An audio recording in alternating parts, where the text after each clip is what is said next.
Repulsion theory, उसमें अगर कोई दिक्कत हो तो पूछ लो। इस बार इससे सवाल नहीं आया था और जिससे सवाल अक्सर क्वेश्चन से डाउट है, क्वेश्चन से डाउट वाले तो क्लास के बाद पूछोगे। इसमें अगर कोई थ्योरी में कोई दिक्कत हो बताओ। यही दो ही चार्ट है, पेज नंबर 114 115 पे इसी से सवाल आता है, या तो मैचिंग आएगा या तो किसी एक के बारे में पूछेगा।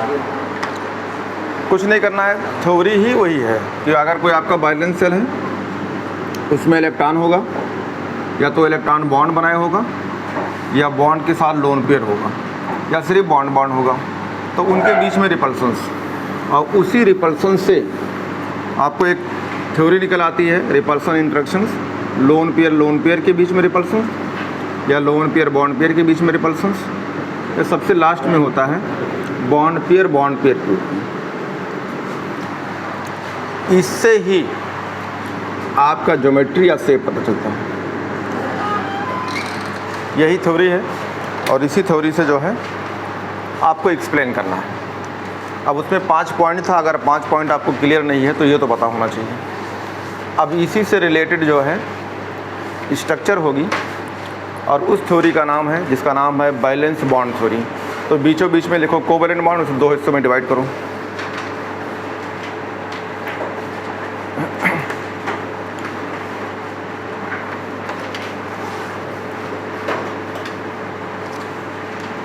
कॉपी के बीचों बीच हिस्से में लिखिए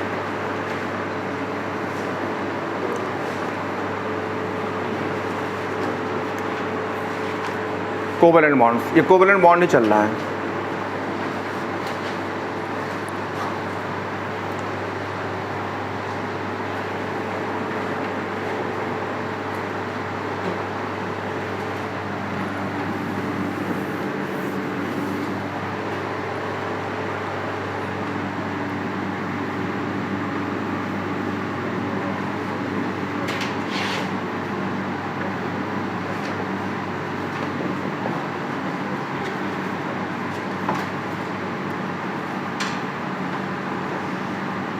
यानी कोवैलेंट बॉन्ड 2 मेथड से बना सकते हैं। इसको डिवाइड कर सकते हैं किसके द्वारा, एक तरफ लिखिए बैलेंस बॉन्ड थ्योरी और एक तरफ लिखिए मॉलिक्यूलर ऑर्बिटल थ्योरी। आपको जहाँ पढ़ाना है वो आप हेडिंग लिख सकते हैं।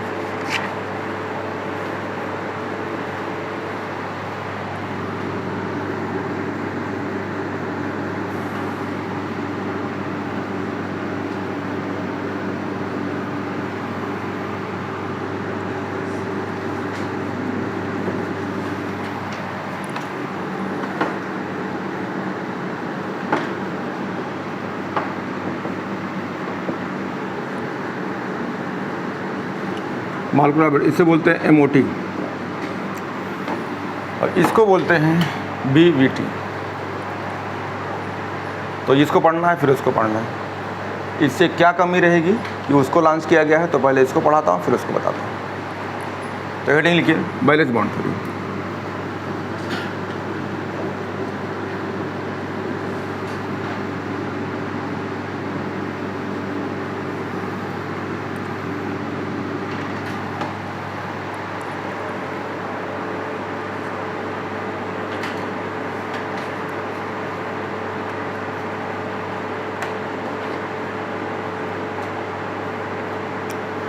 तो इसको सबसे पहले आप बुक में आएंगे तो देखेंगे जो है 1927 में जो है हिटलर एंड लंडन ने इसे जो है मॉडल को डेवलप किया था। बाद में इसे जो है इसको और अच्छी तरीके से डेवलप करने वाले थे वो पाउलिंग तो स्टार थे। और इसमें 3 पॉइंट जो है मेन है। तो valence bond theory was introduce by, कह रहा है, Hitler and London and develop further bye Pauling, ठीक है। एंड जो है एक साइंटिस्ट के साथ और थे स्लेटर्स, इसी थ्योरी को दिया था। तो इसमें 3 बातें जो मेन हैं वो हैं। तो लिखिए पहला पॉइंट्स क्या है, फिर समझाता हूँ। देखो हेडिंग से ही क्लियर रहता है। बैलेंस बॉन्ड थ्योरी, इसका मतलब क्या होगा, बैलेंस इलेक्ट्रॉन ही क्या बनाएगा, बॉन्ड। तो ऐसा ज़रूरी थोड़ा कि सब बना लेंगे, सब बना सकते हैं कुछ नहीं बनाएंगे तो उनके ऊपर लोन पेयर होगा। तो बैलेंस इलेक्ट्रॉन से ही जो बॉन्ड बनाना है, उसी पे जो है आपको ये थ्योरी डेवलप की गई थी। वो 3 पॉइंट क्या हो सकता है? पहला पॉइंट नंबर फर्स्ट लिखिए, व्हेन 2 एटम अप्रोच, अगर 2 एटम एक साथ अप्रोच करते हैं, लिखिए 2 atom approach to each other when 2 atom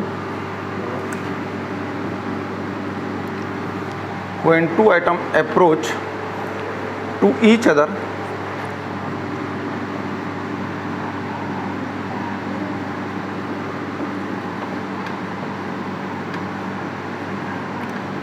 एक दूसरे को आइटम अगर अप्रोच करते हैं, पास बुलाते हैं, तो क्या होगा? And make a covalent bonds, तो उससे क्या बनेगा? Covalent bond. And make a covalent bond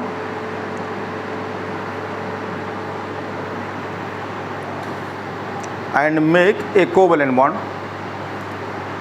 covalent bond कैसे बनेगा? तो आगे लिखिए, their valence atomic orbital overlap.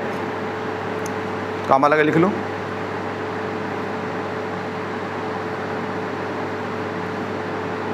There valence atomic orbital overlap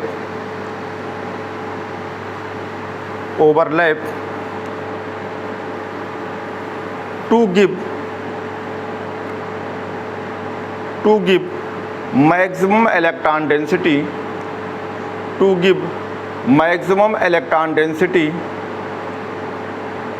between the nucleus of 2 atom, between the nucleus of 2 atom।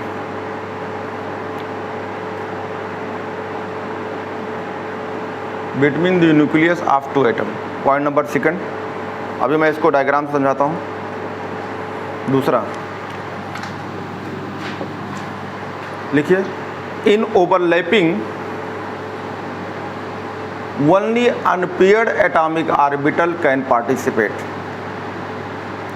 In overlapping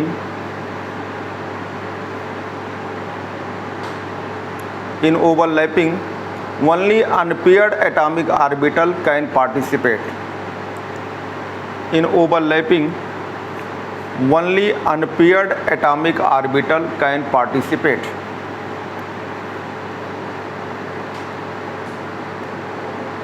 Point number third, only atomic orbital can participate। Point number third में, in overlapping the 2 electron in overlapping the 2 electron in valence shell in overlapping the 2 electron in valence shell must be opposite spin।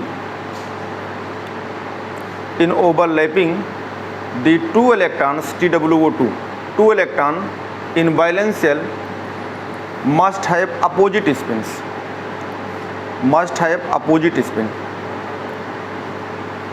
opposite spins। Fourth point, must have opposite spins। Point number 4 लिखिए, strength of covalent bond, यानी covalent bond कितना मजबूत रहेगा। Strength of covalent bond is directly proportional extent of overlapping, extent of overlapping.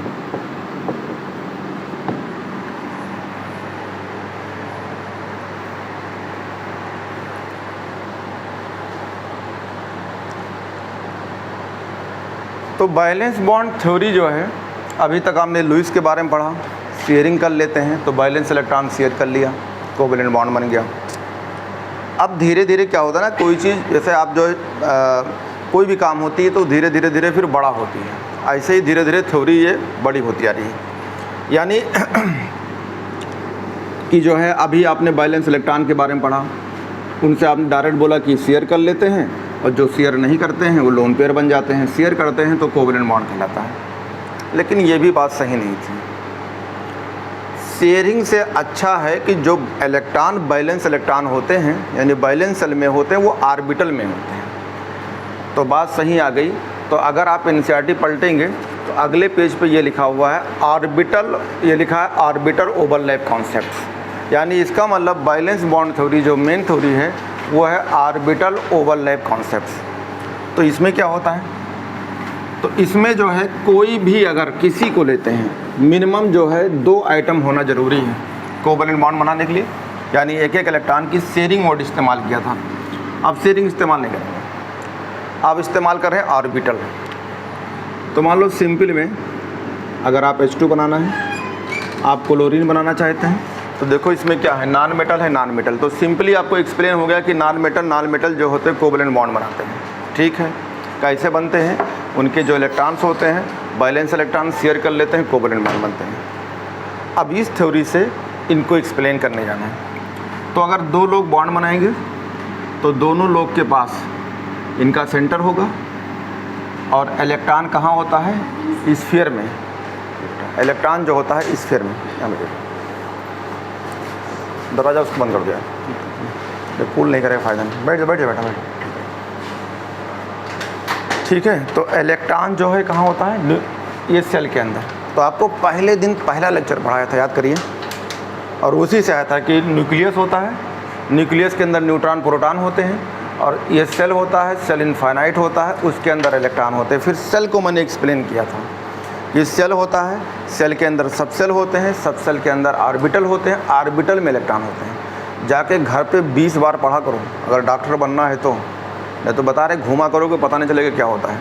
इतनी basic से start किया हूँ, यही बार बार पूरी केमिस्ट्री में घुमा करेगी कि न्यूक्लियस है, इसके अंदर न्यूट्रॉन प्रोटॉन होते हैं, न्यूक्लियस होता है, न्यूट्रॉन प्रोटॉन, इसके अंदर सेल होते हैं।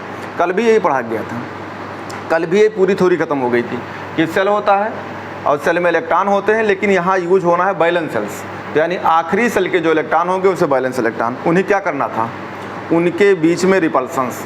तो उनके बीच में रिपल्सन क्या होगी, अगर वो बॉन्ड बना लेंगे तो मिनिमम रिपल्सन्स, बॉन्ड नहीं बना है, लोन पेयर के साथ बॉन्ड है तो रिपल्सन थोड़ी ज़्यादा, और लोन पेयर ज़्यादा है तो ज़्यादा रिपल्सन्स।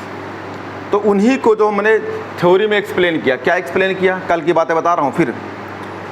तो हमने कहा कि अगर आपको इलेक्ट्रॉन रखना है तो यहाँ पे जो इलेक्ट्रॉन यूज करना है बैलेंस इलेक्ट्रॉन को यूज करना है, पहला पॉइंट यही था। तो उसमें पहला पॉइंट लिखा था कि बैलेंस सेल में जो इलेक्ट्रॉन आखिरी सेल में इलेक्ट्रॉन होगा या तो बॉन्ड बनाया होगा, तो उसका अंग्रेजी वर्ड था बॉन्डिंग, और दूसरा लिखा था नॉन बॉन्डिंग इलेक्ट्रॉन, यानी बॉन्ड बनाएगा तो बॉन्डिंग इलेक्ट्रॉन, नहीं बनाएगा तो नॉन बॉन्डिंग।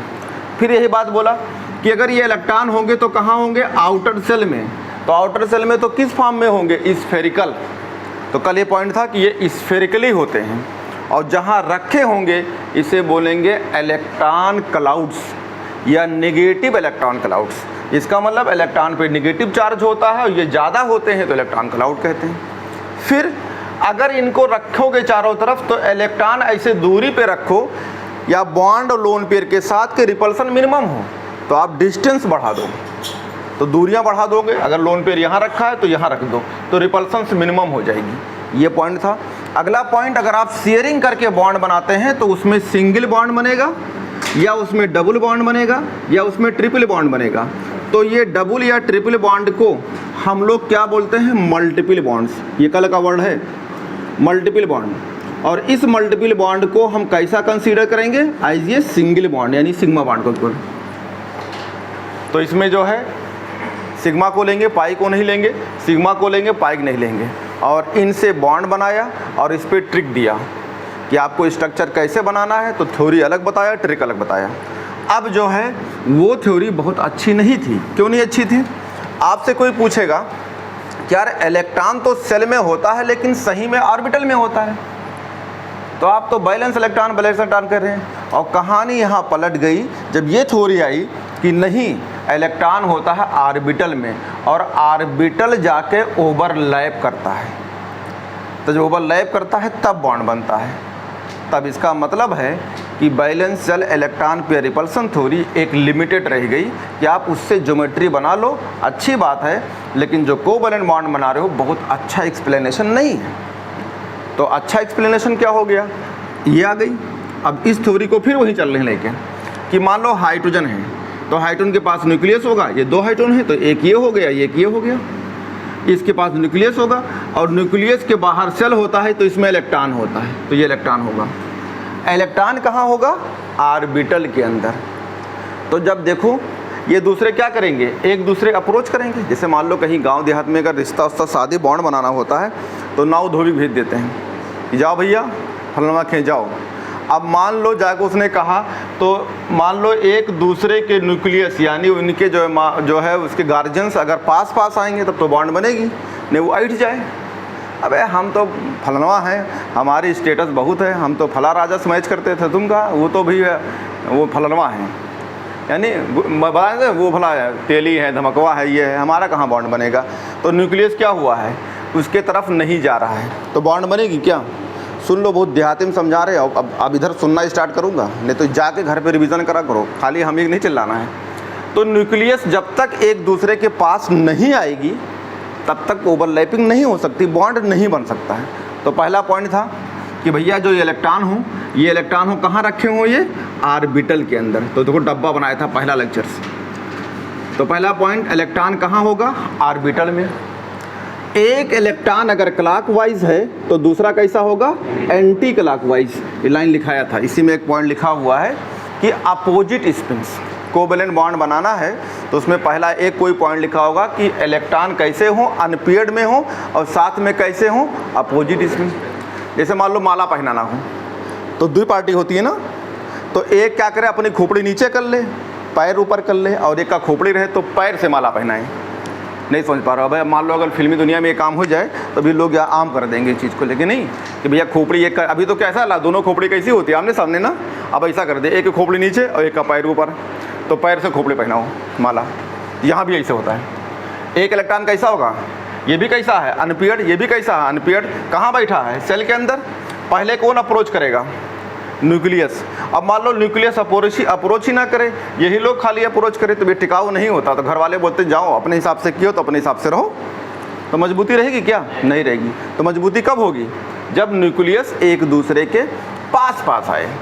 अभी भी इसको और मॉडिफाइड करूँगा कि न्यूक्लियस पास कैसा है, एक एक्सिस पे आए। अभी यहाँ वर्ड ही नहीं एक्सिस यूज हुआ है तो अभी नहीं बोल रहा हूँ। तो ये एक दूसरे के पास आएंगे, तो देखो पास आएंगे।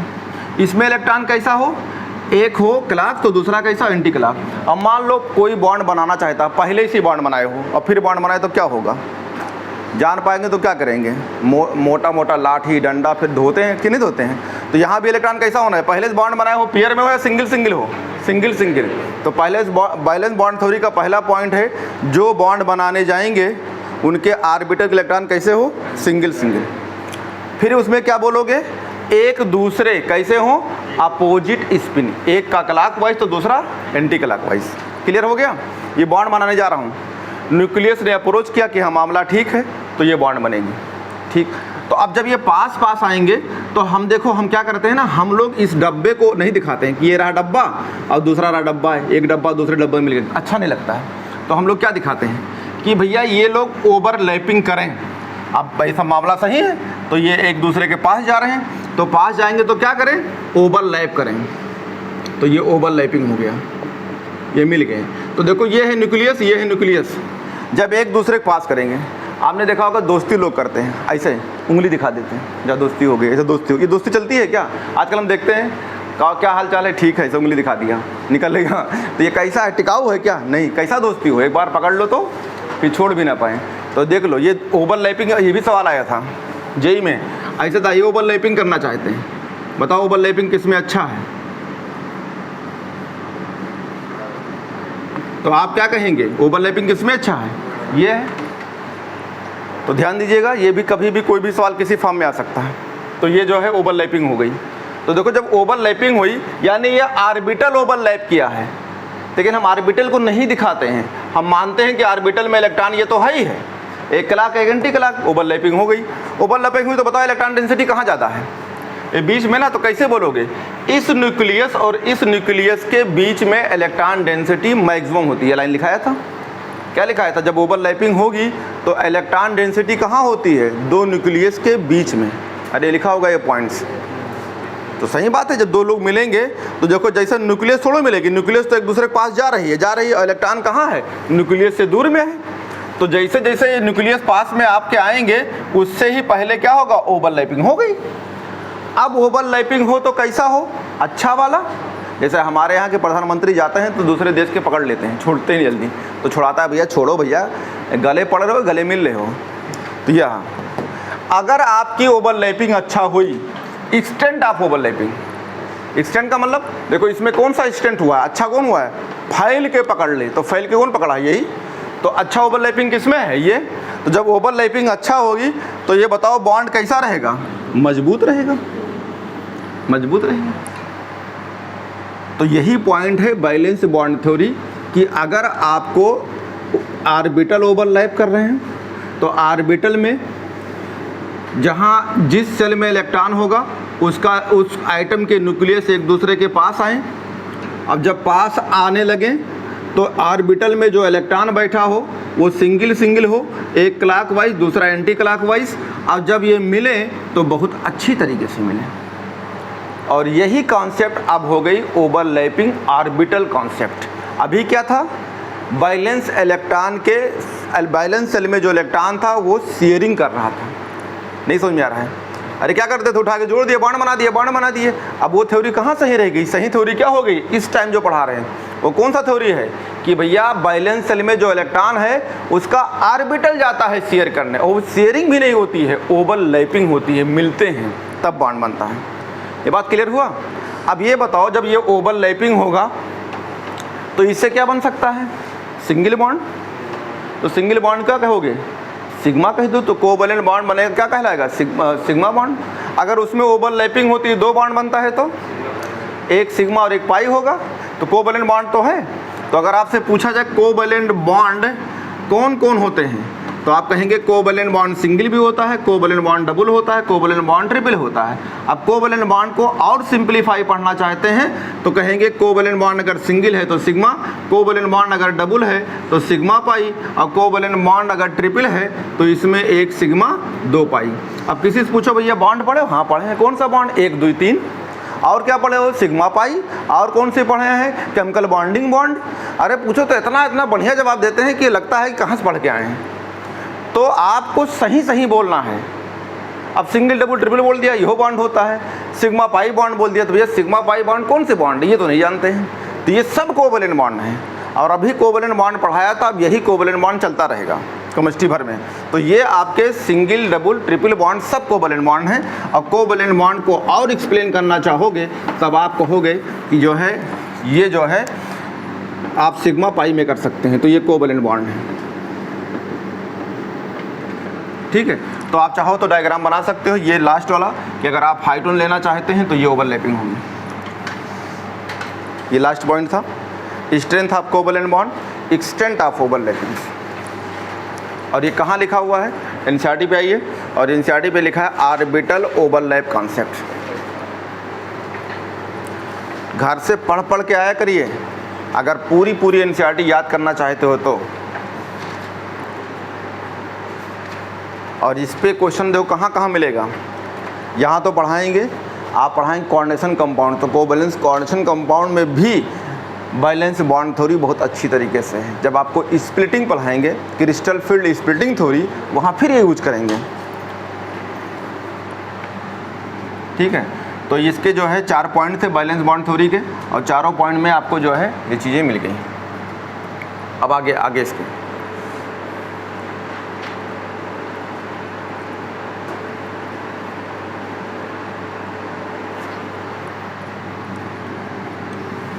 ठीक है। तो अगला एक लाइन लिखिए यहीं पे नीचे,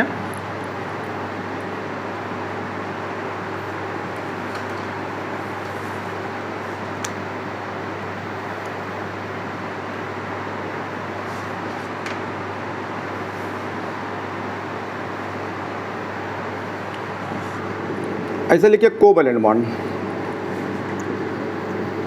तो कोवलेंट बॉन्ड को 2 हिस्सों डिवाइड कर लें, इससे क्या मिलेगा आपको? Sigma bond.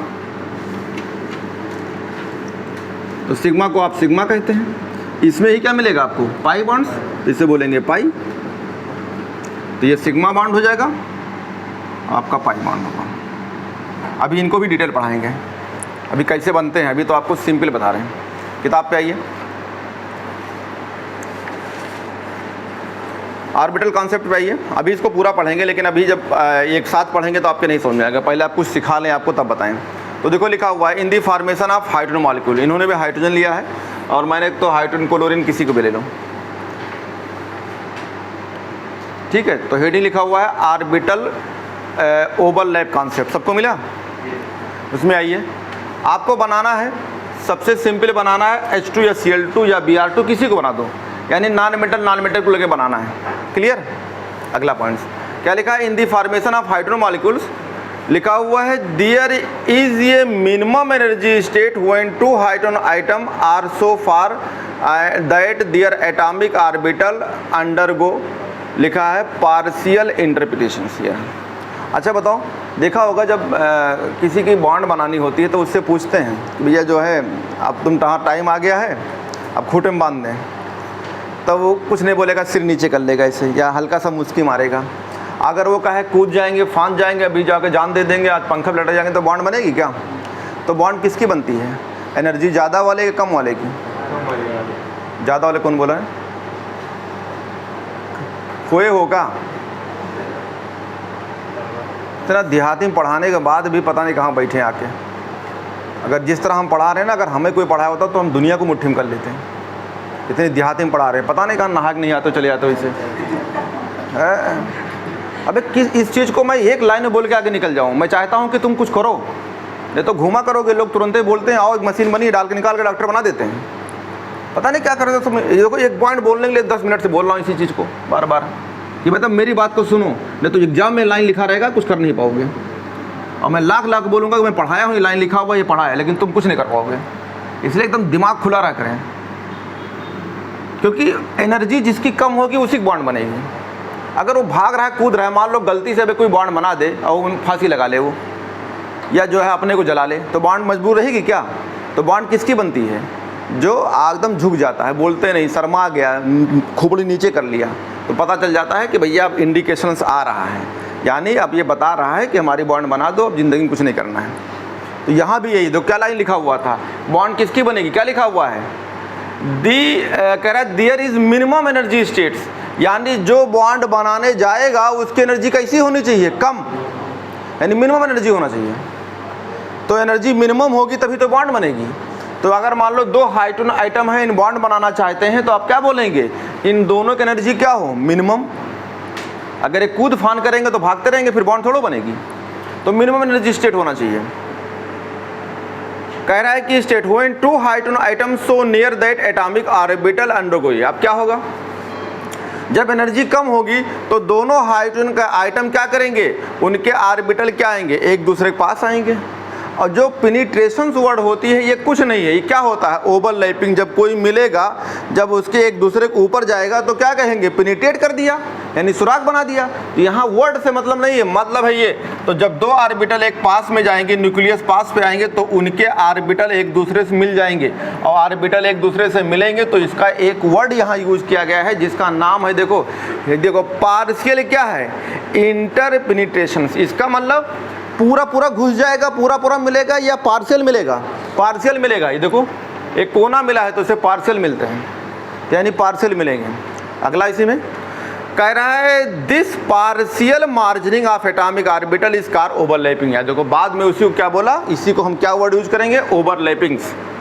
ओवरलैपिंग यूज करते हैं। Overlapping of atomic orbital which result in the pairing of electrons. इसमें क्या हो जाएगा?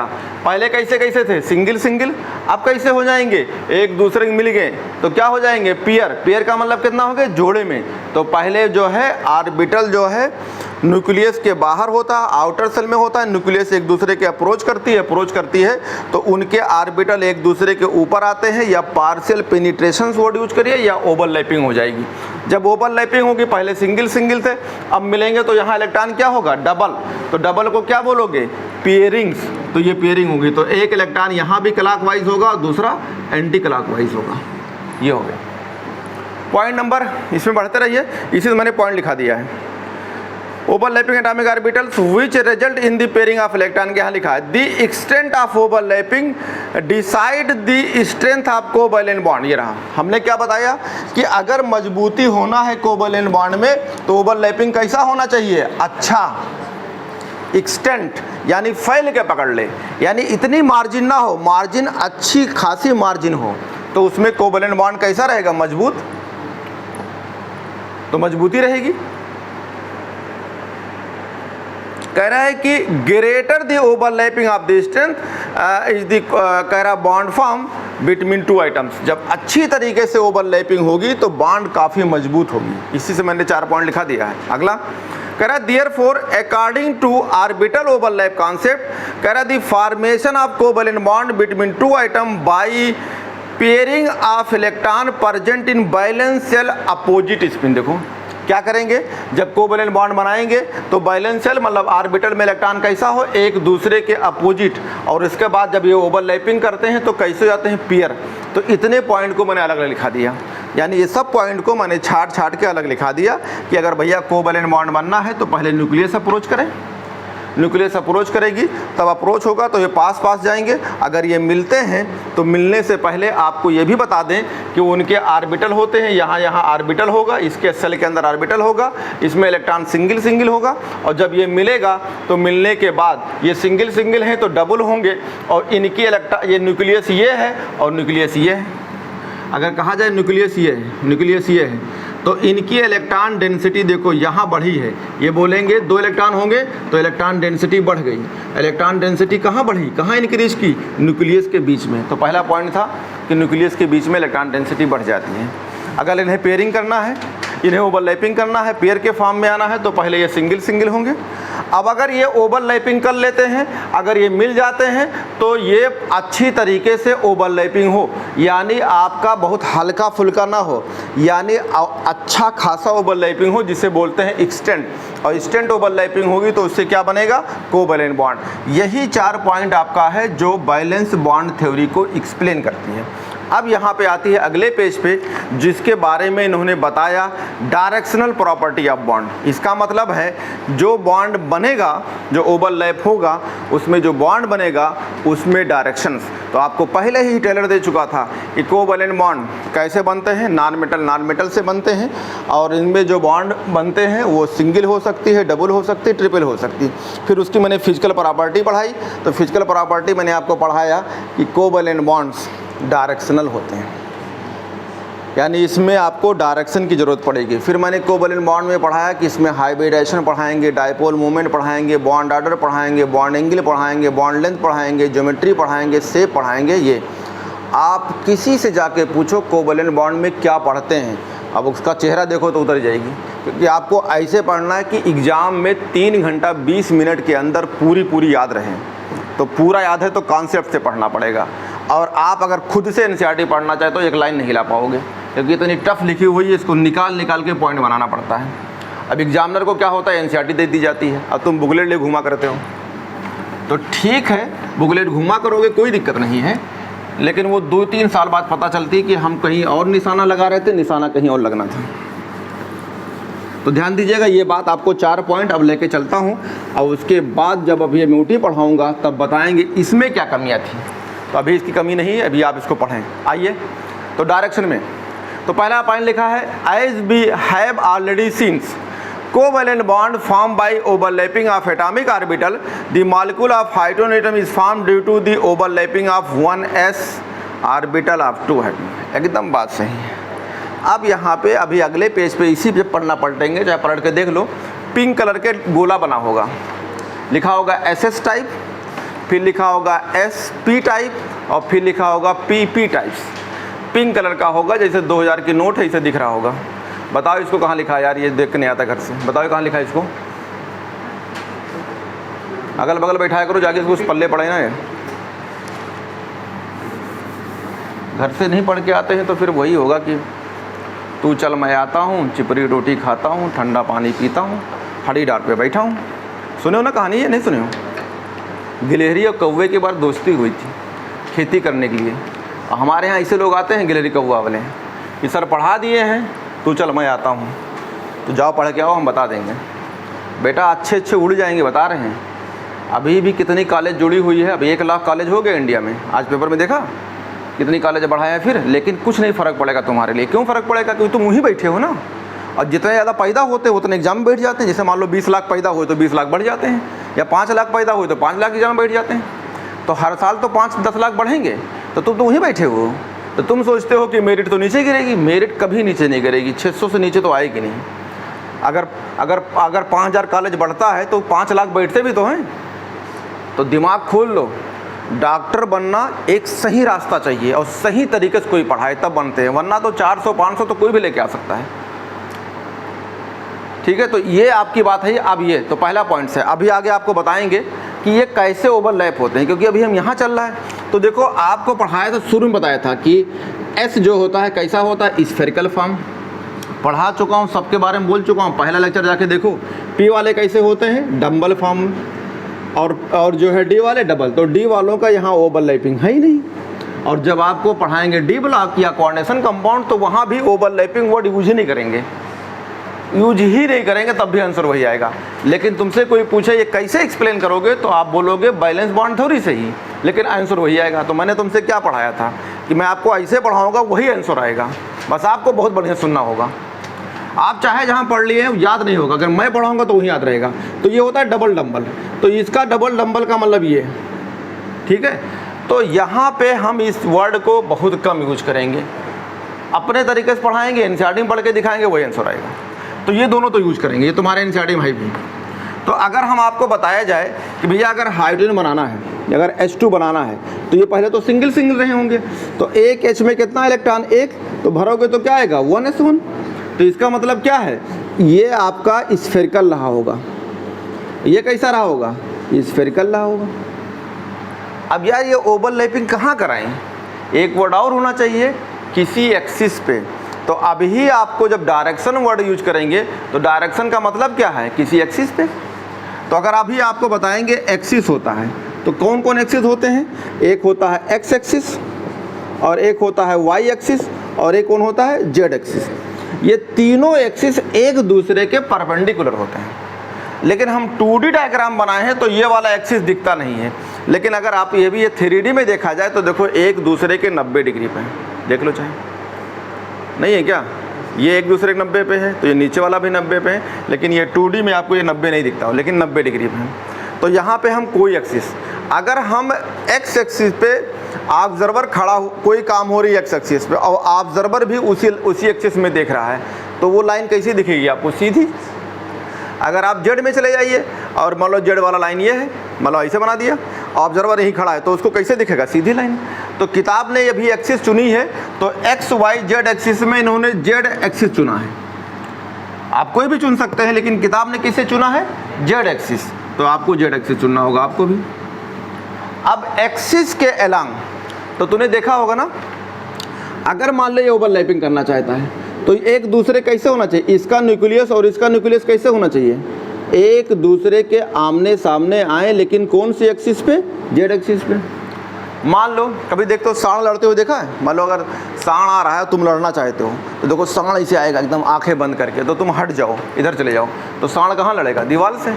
तो यहाँ कहानी ये भी है, अगर मान लो ये वाला इस एक्सिस पे आ रहा है, इधर भाग जाए, नहीं समझ पा रहे हैं, उसी एक्सिस पे ना जाए, किधर भाग जाए, ये वाई एक्सिस भाग जाए, तो ये ओवरलैपिंग होगी क्या, नहीं होगी। तो आपको ये भी बताना होगा कि भैया अगर ये ओवरलैप करते हैं तो कहाँ, ये सवाल होता है ना कि ओवरलैपिंग कहाँ कराएं, फिर ये बात तो सर ने बताया नहीं था। तो ओवरलैपिंग एक्सिस होगी आपके एक्सिस के अलोंग। तो एक्सिस के अलोंग ओवरलैपिंग होती है, तो वो अलग अलग कहलाएगा, एस टाइप या SP टाइप या PP टाइप। और P वाले कौन होंगे, क्योंकि P ऑर्बिटल 3 होते हैं, तो 3 ऑर्बिटल होते हैं। तो ये 3 ऑर्बिटल जो होता है, एक होता है X, एक होता है Y, एक होता है Z। हमने कहा P के पास 3 ऑर्बिटल होते हैं, कौन कौन, X Y Z। अच्छा नहीं लगता है, जैसे आजकल लोग होता है ना, अपना नाम लिखते हैं, बगल में अपने पापा का नाम लगा लेते हैं, लिखा होगा फलानवा, तो पता चल जाता है ये फलानवा का लड़का है। तो यहाँ भी कहें XYZP का है तो नहीं अच्छा लग रहा है, तो पापा का नाम लगा देते हैं। देखो अब पापा लग गए, साथ में काम हो गया। नहीं समझ में आ रहा है क्या? पापा का नाम लगा घूमते रहे तो इसका नाम लगाए तो गड़बड़ हो गया। हमने कहा P के पास कितना ऑर्बिटल है, आपने कहा XYZ। अरे XYZ, हम तो PXPY पढ़े थे। अबे वो पापा हैं, लगा दो पापा भैया, लगा दिया X के साथ, P लगा दिया तो पापा होंगे, PXY PY PZ होंगे। लेकिन अगर तुम बोलो कि नहीं P के पास 3 ऑर्बिटल होते XYZ, तो हो सकता तुमसे कोई लड़ने लगे। वो रट के आता है PXPY PZ, तो तुम ऐसे बोलो, जैसे मान लो D पढ़ाएंगे तो हम कहेंगे D ऑर्बिटल होता है लेकिन वो XY एक्सिस पे रखा है। अरे ये कहाँ होता है, हम तो पढ़े थे DXY, हमने पढ़े थे DYZ। तो तुम रट के कब तक कबड्डी पढ़ोगे? कबड्डी टूट जाएगी, क्योंकि एग्जाम है ना, यहाँ तो पूरी NCERT याद करना है। तो आपको ऐसे पढ़ना है, पापा लगा दिया इसमें। अब ये क्या हो जाएगा, ये बदल जाएगी। तो अब जो डंबल होता है 3 तरीके से होता है, पढ़ाएंगे आपको कौन कौन डंबल होते हैं। अगर मान लो ये एक्सिस आपने चुना है Z, तो अगर ये ऑर्बिटल Z एक्सिस के एलांग रखा है, Z एक्सिस के एलांग, तो इसे क्या बोलेगी, ये भैया ऑर्बिटल हो गया PZ।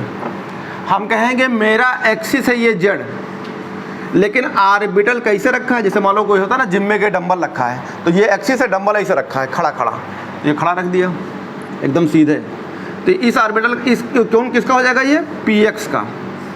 नहीं समझ पा रहे हैं? कभी जिम में गए हो, ऐसे डंबल लेटा रहता है, कभी डंबल खड़ा रहता है। अरे फिल्म में देखे होंगे, तो अगर लेटा है तो Z एक्सिस के, मतलब वो कौन सा ऑर्बिटल होगा, तब इसमें कौन सा होगा, तो आपको पहचानना वाला Z वाला डंबल कैसा दिखता है, Z एक्सिस के एलांग। अब अगर Z एक्सिस के ऐसे परपेंडिकुलर रखा है तो ये कौन हो जाएगा, ये। अब कभी कभी जो है जल्दी में रहते हो, हर काम में, पढ़ाई में जल्दी करते हो, तो जो लोग सोचते हैं कितना जल्दी हमारी बॉडी बन जाए, बनाते बनाते ऐठ जाए, थोड़ा टेढ़ा हो जाते हैं, कह रहे क्या हुआ यार, थोड़ा ऐठ गए हम जिम करते करते, तो ये भी थोड़ा ऐठ गया, डंबल ऐसे झुका रखा रहेगा। अरे मान लो सीधे पे रखे बजाय ऐसा तिरछा रख दिया, तो ये कौन सा है डंबल, Y वाला।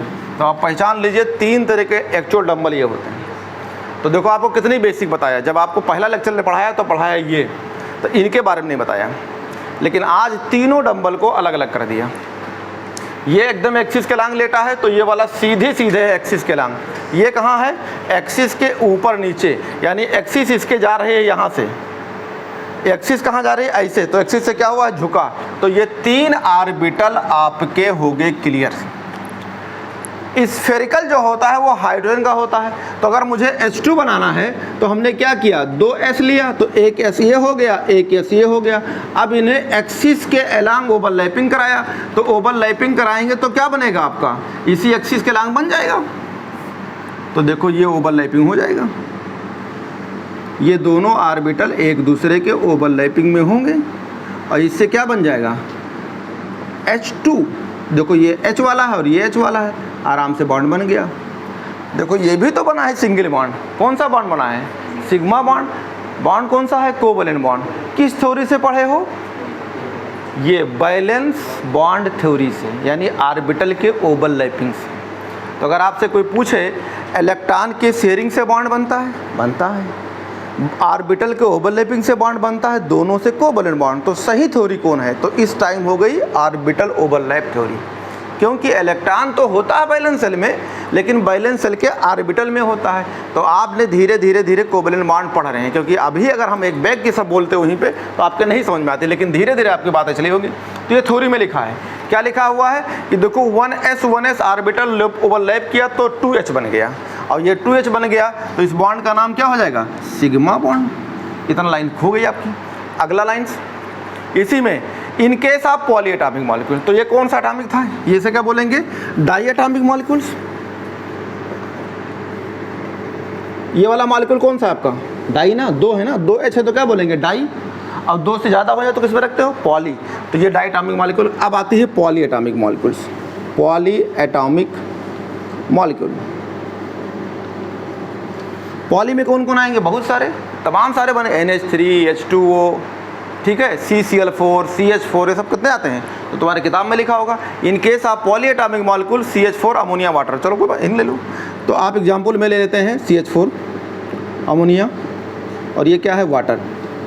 देखो इसमें अच्छी बात है, क्या अच्छी बात है, इनके 4 वैलेंस इलेक्ट्रॉन, कार्बन के पास कितना इलेक्ट्रॉन होता है? बैलेंस 4। चारों ने क्या बनाया है? सिंगल सिंगल होकर लिया।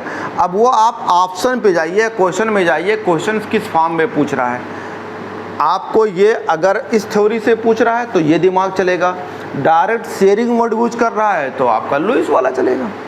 क्लियर है? तो देखो यहाँ पे सब आ जाएंगे। यहाँ पे जितने चारों इलेक्ट्रॉन थे हाइड्रोजन के, चारों सिंगल सिंगल अपना बॉन्ड बना लिया, कोवेलेंट बॉन्ड। इसमें क्या हो गया? नाइट्रोजन के पास बैलेंस इलेक्ट्रॉन 5 था, इसमें जो ओवरलैपिंग हुआ होगा तो उसमें 3 का होगा, एक लोन पेयर बना हुआ है। इसमें कितना होगा? 6 इलेक्ट्रॉन थे, इसमें से 2 ऑर्बिटलों ने यूज किया होगा, ओवरलैप किया होगा, लेकिन बाकी इलेक्ट्रॉन 2 लोन पेयर पड़े हुए हैं। अब इसमें आते हैं, इसमें क्या लिखा हुआ है कि geometry of the molecule is also important in addition to the bond formations. For example, why is it so that methane molecule has tetrahedral shape, H bond angle are 109.5। कह रहा है why is the shape of ammonia molecule is पिरामिडल्स।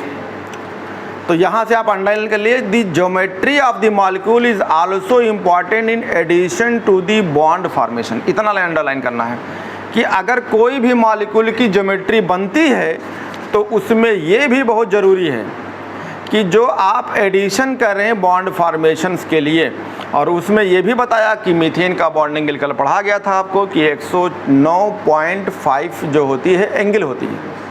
कह रहा the valence bond theory explain the shape. हाँ, यहाँ भी ध्यान लगे, बैलेंस दे लिखा हुआ, the valence bond theory explain the shape, the formation and directional property of bond in poly atomic molecule like ये। तो ध्यान दीजिएगा कि बैलेंस बॉन्ड थ्योरी क्या एक्सप्लेन करती है? शेप। इसका क्वेश्चन मैं कल कराऊंगा, चाहे इसको नोट कर लो चाहे अंडरलाइन कर लो कि बैलेंस बॉन्ड थ्योरी क्या एक्सप्लेन करती है। एक सवाल था जेईई मेंस का, उस पर लिखा हुआ था कि which of the following is incorrect. आजकल इनकरेक्ट पहले क्या आता था? रोमन वर्ड में पॉइंट, फर्स्ट, सेकंड, थर्ड। अब इस बार क्या चेंज किया है? A B C D E इतना बना दिया है, सब कुछ वही है। पहले जो इनकरेक्ट या करेक्ट में आते थे ऐसे लिखा रहता था, फर्स्ट, सेकंड, थर्ड, फोर्थ। अब क्या किया इस बार? क्या किया उन्होंने? जरा सा मॉडिफाइड किया, इसको क्या कर दिया? A B C D एक और डाल दिया।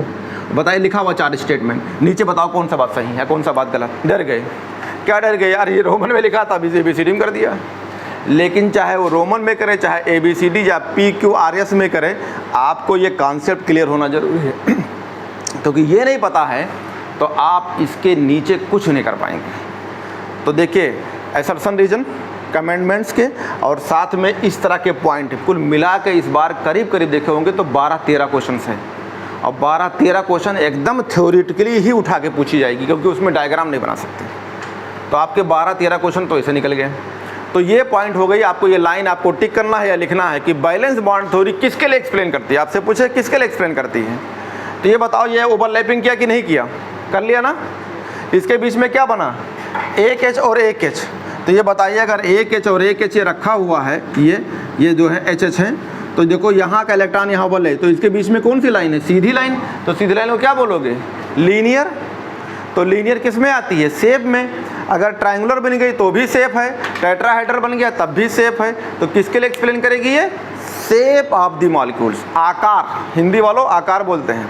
अभी देखो धीरे धीरे हिंदी बोलने लगेंगे सब, और फिर हिंदी भी नहीं समझ में आएगी। हम बोलेंगे लिखो भैया उत्प्रेरक, अभिक्रिया, अभिकारक, अगर यो ना बोलो फिर अंग्रेजी में आ जाओ, वो नहीं समझ में आ रही है। एक चीज़ को पकड़ लो, इंग्लिश बहुत आसान होती है, उसी चीज़ को पकड़ लो बस। अगला आता है the valence bond theory explain shape. कह रहा है कि दी formation of the directional property of the bond in the polyatomic molecules. ये दिया हुआ है कि आपको पॉलीएटॉमिक मॉलिक्यूल में जो है आपको डायरेक्शनल प्रॉपर्टी है। तो आओ पहले डायरेक्शंस पढ़ लें, फिर इसको थ्योरी पढ़ाते हैं। तो आपको देखिए ये लिखा हुआ है बगल में डायग्राम्स, चाहो तो आप ये बना सकते हैं अलग से, PX PY PZ बना हुआ है। और ये कैसे होते हैं तो मैंने अलग से बता दिया कि Z वाला Z, ये आपको बनाना ज़रूरी होगा। 3 एक्सिस होते हैं, तीनों एक्सिस में आपको, हम कौन एक्सिस चुने हुए हैं? Z axis. तो कोई तुमसे पूछे X एक्सिस नहीं चुन सकते भैया, हम NCERT पढ़ते हैं, NCERT ने डिसाइड किया है Z एक्सिस, तो हमें Z पढ़ेंगे, हमें ज़्यादा नहीं पढ़ना है, ठीक है। और अभी मैंने एक डायग्राम बनाया है आपका सिर्फ ये H2 बनाने के लिए। अगर एक सिंगल H होता है, अगर वो H2 बनाएगा तो H2 बनने के लिए H2 बनाने के लिए आपको इसमें 2 H हैं, तो एक H के पास इलेक्ट्रॉन 1 होता है, तो एक इलेक्ट्रॉन कॉन्फ़िगरेशन करेंगे तो 1s1 आएगा। तो हमें 1 तो लेना नहीं है, ये 1 क्या होता है, सेल का नंबर। पढ़ाया था सेल के नंबर, ये न्यूक्लियस है, इसके बाहर सेल होते हैं और सेल का नंबर कितना होता है, इनफाइनाइट। तो ये हाइड्रोजन का पहला सेल यूज हुआ है, पहला सेल। तो पहले सेल में हमने एक H लिया, तो ये एक H वाला है, तो इसे बोलेंगे S, यानी S का एक इलेक्ट्रॉन। तो ये एक इलेक्ट्रॉन इसमें होगा, ये एक होगा क्लॉकवाइज, दूसरा कैसा होगा, एंटी क्लॉकवाइज। अब बार बार डब्बा क्यों दिखाएंगे, अब तो स्फेरिकल होता है तो दिखा दिया ये। अब ये मिलेगा, तो यहाँ कितने इलेक्ट्रॉन हो जाएंगे, 2। तो पहले से इलेक्ट्रॉन डेंसिटी बढ़ी है घटी, बढ़ गई। इलेक्ट्रॉन डेंसिटी कहाँ बढ़ी, तुमसे पूछे कहाँ बढ़ी, तो कहाँ बोलोगे, 2 न्यूक्लियस के बीच में। Electron density increase between 2 nucleus. ये वाले हाइड्रोजन का न्यूक्लियस ये है और दूसरे वाले का न्यूक्लियस ये है, तो इलेक्ट्रॉन डेंसिटी कहाँ बढ़ी है, इन दोनों के न्यूक्लियस के बीच में इलेक्ट्रॉन डेंसिटी बढ़ गई है। आपको बार बार मैं पॉइंट बोल रहा हूँ जो लिखाया हूँ, तो ये बढ़ गई है। अब आते हैं सही स्ट्रक्चर तुम्हारे किताब में बना हुआ है, आप दाएं वाले पेज पे देखिए बना हुआ है। तो 3 तरह का ओवरलैपिंग होता है, इस पर बहुत अच्छा सवाल आता है। कौन ओवरलैपिंग, एक का नाम है पॉजिटिव ओवरलैपिंग्स, एक का नाम होता है नेगेटिव ओवरलैपिंग और एक का नाम होता है मिलबे नहीं करे ज़िंदगी भर, खाली इंतज़ार करें कि भलनवा। ये हमारे गंज में कई सारे टीचर इंतज़ार कर रहे हैं, पढ़ते पढ़ते पढ़ाने लगे और कोई सपना था। जैसे कई टीचर की कहानी है, हम स्टेज पे नहीं बोलेंगे वरना रिकॉर्ड हो जाता है, हमारे पास पहुंच जाएंगे वो लोग कि हमारी ज़िंदगी के बारे में खोल ले हो, ठीक है। तो कुछ लोग इंतज़ार करते हैं, बाल ब्रह्मचारी बन जाते हैं, कभी मुलाकातें नहीं हुई है, इलेक्ट्रॉन अकेले लिए घूम रहे हैं। तो एक इलेक्ट्रॉन से तो बॉन्ड नहीं बनती, जान देना, एक इलेक्ट्रॉन से कुछ भी नहीं हो सकता।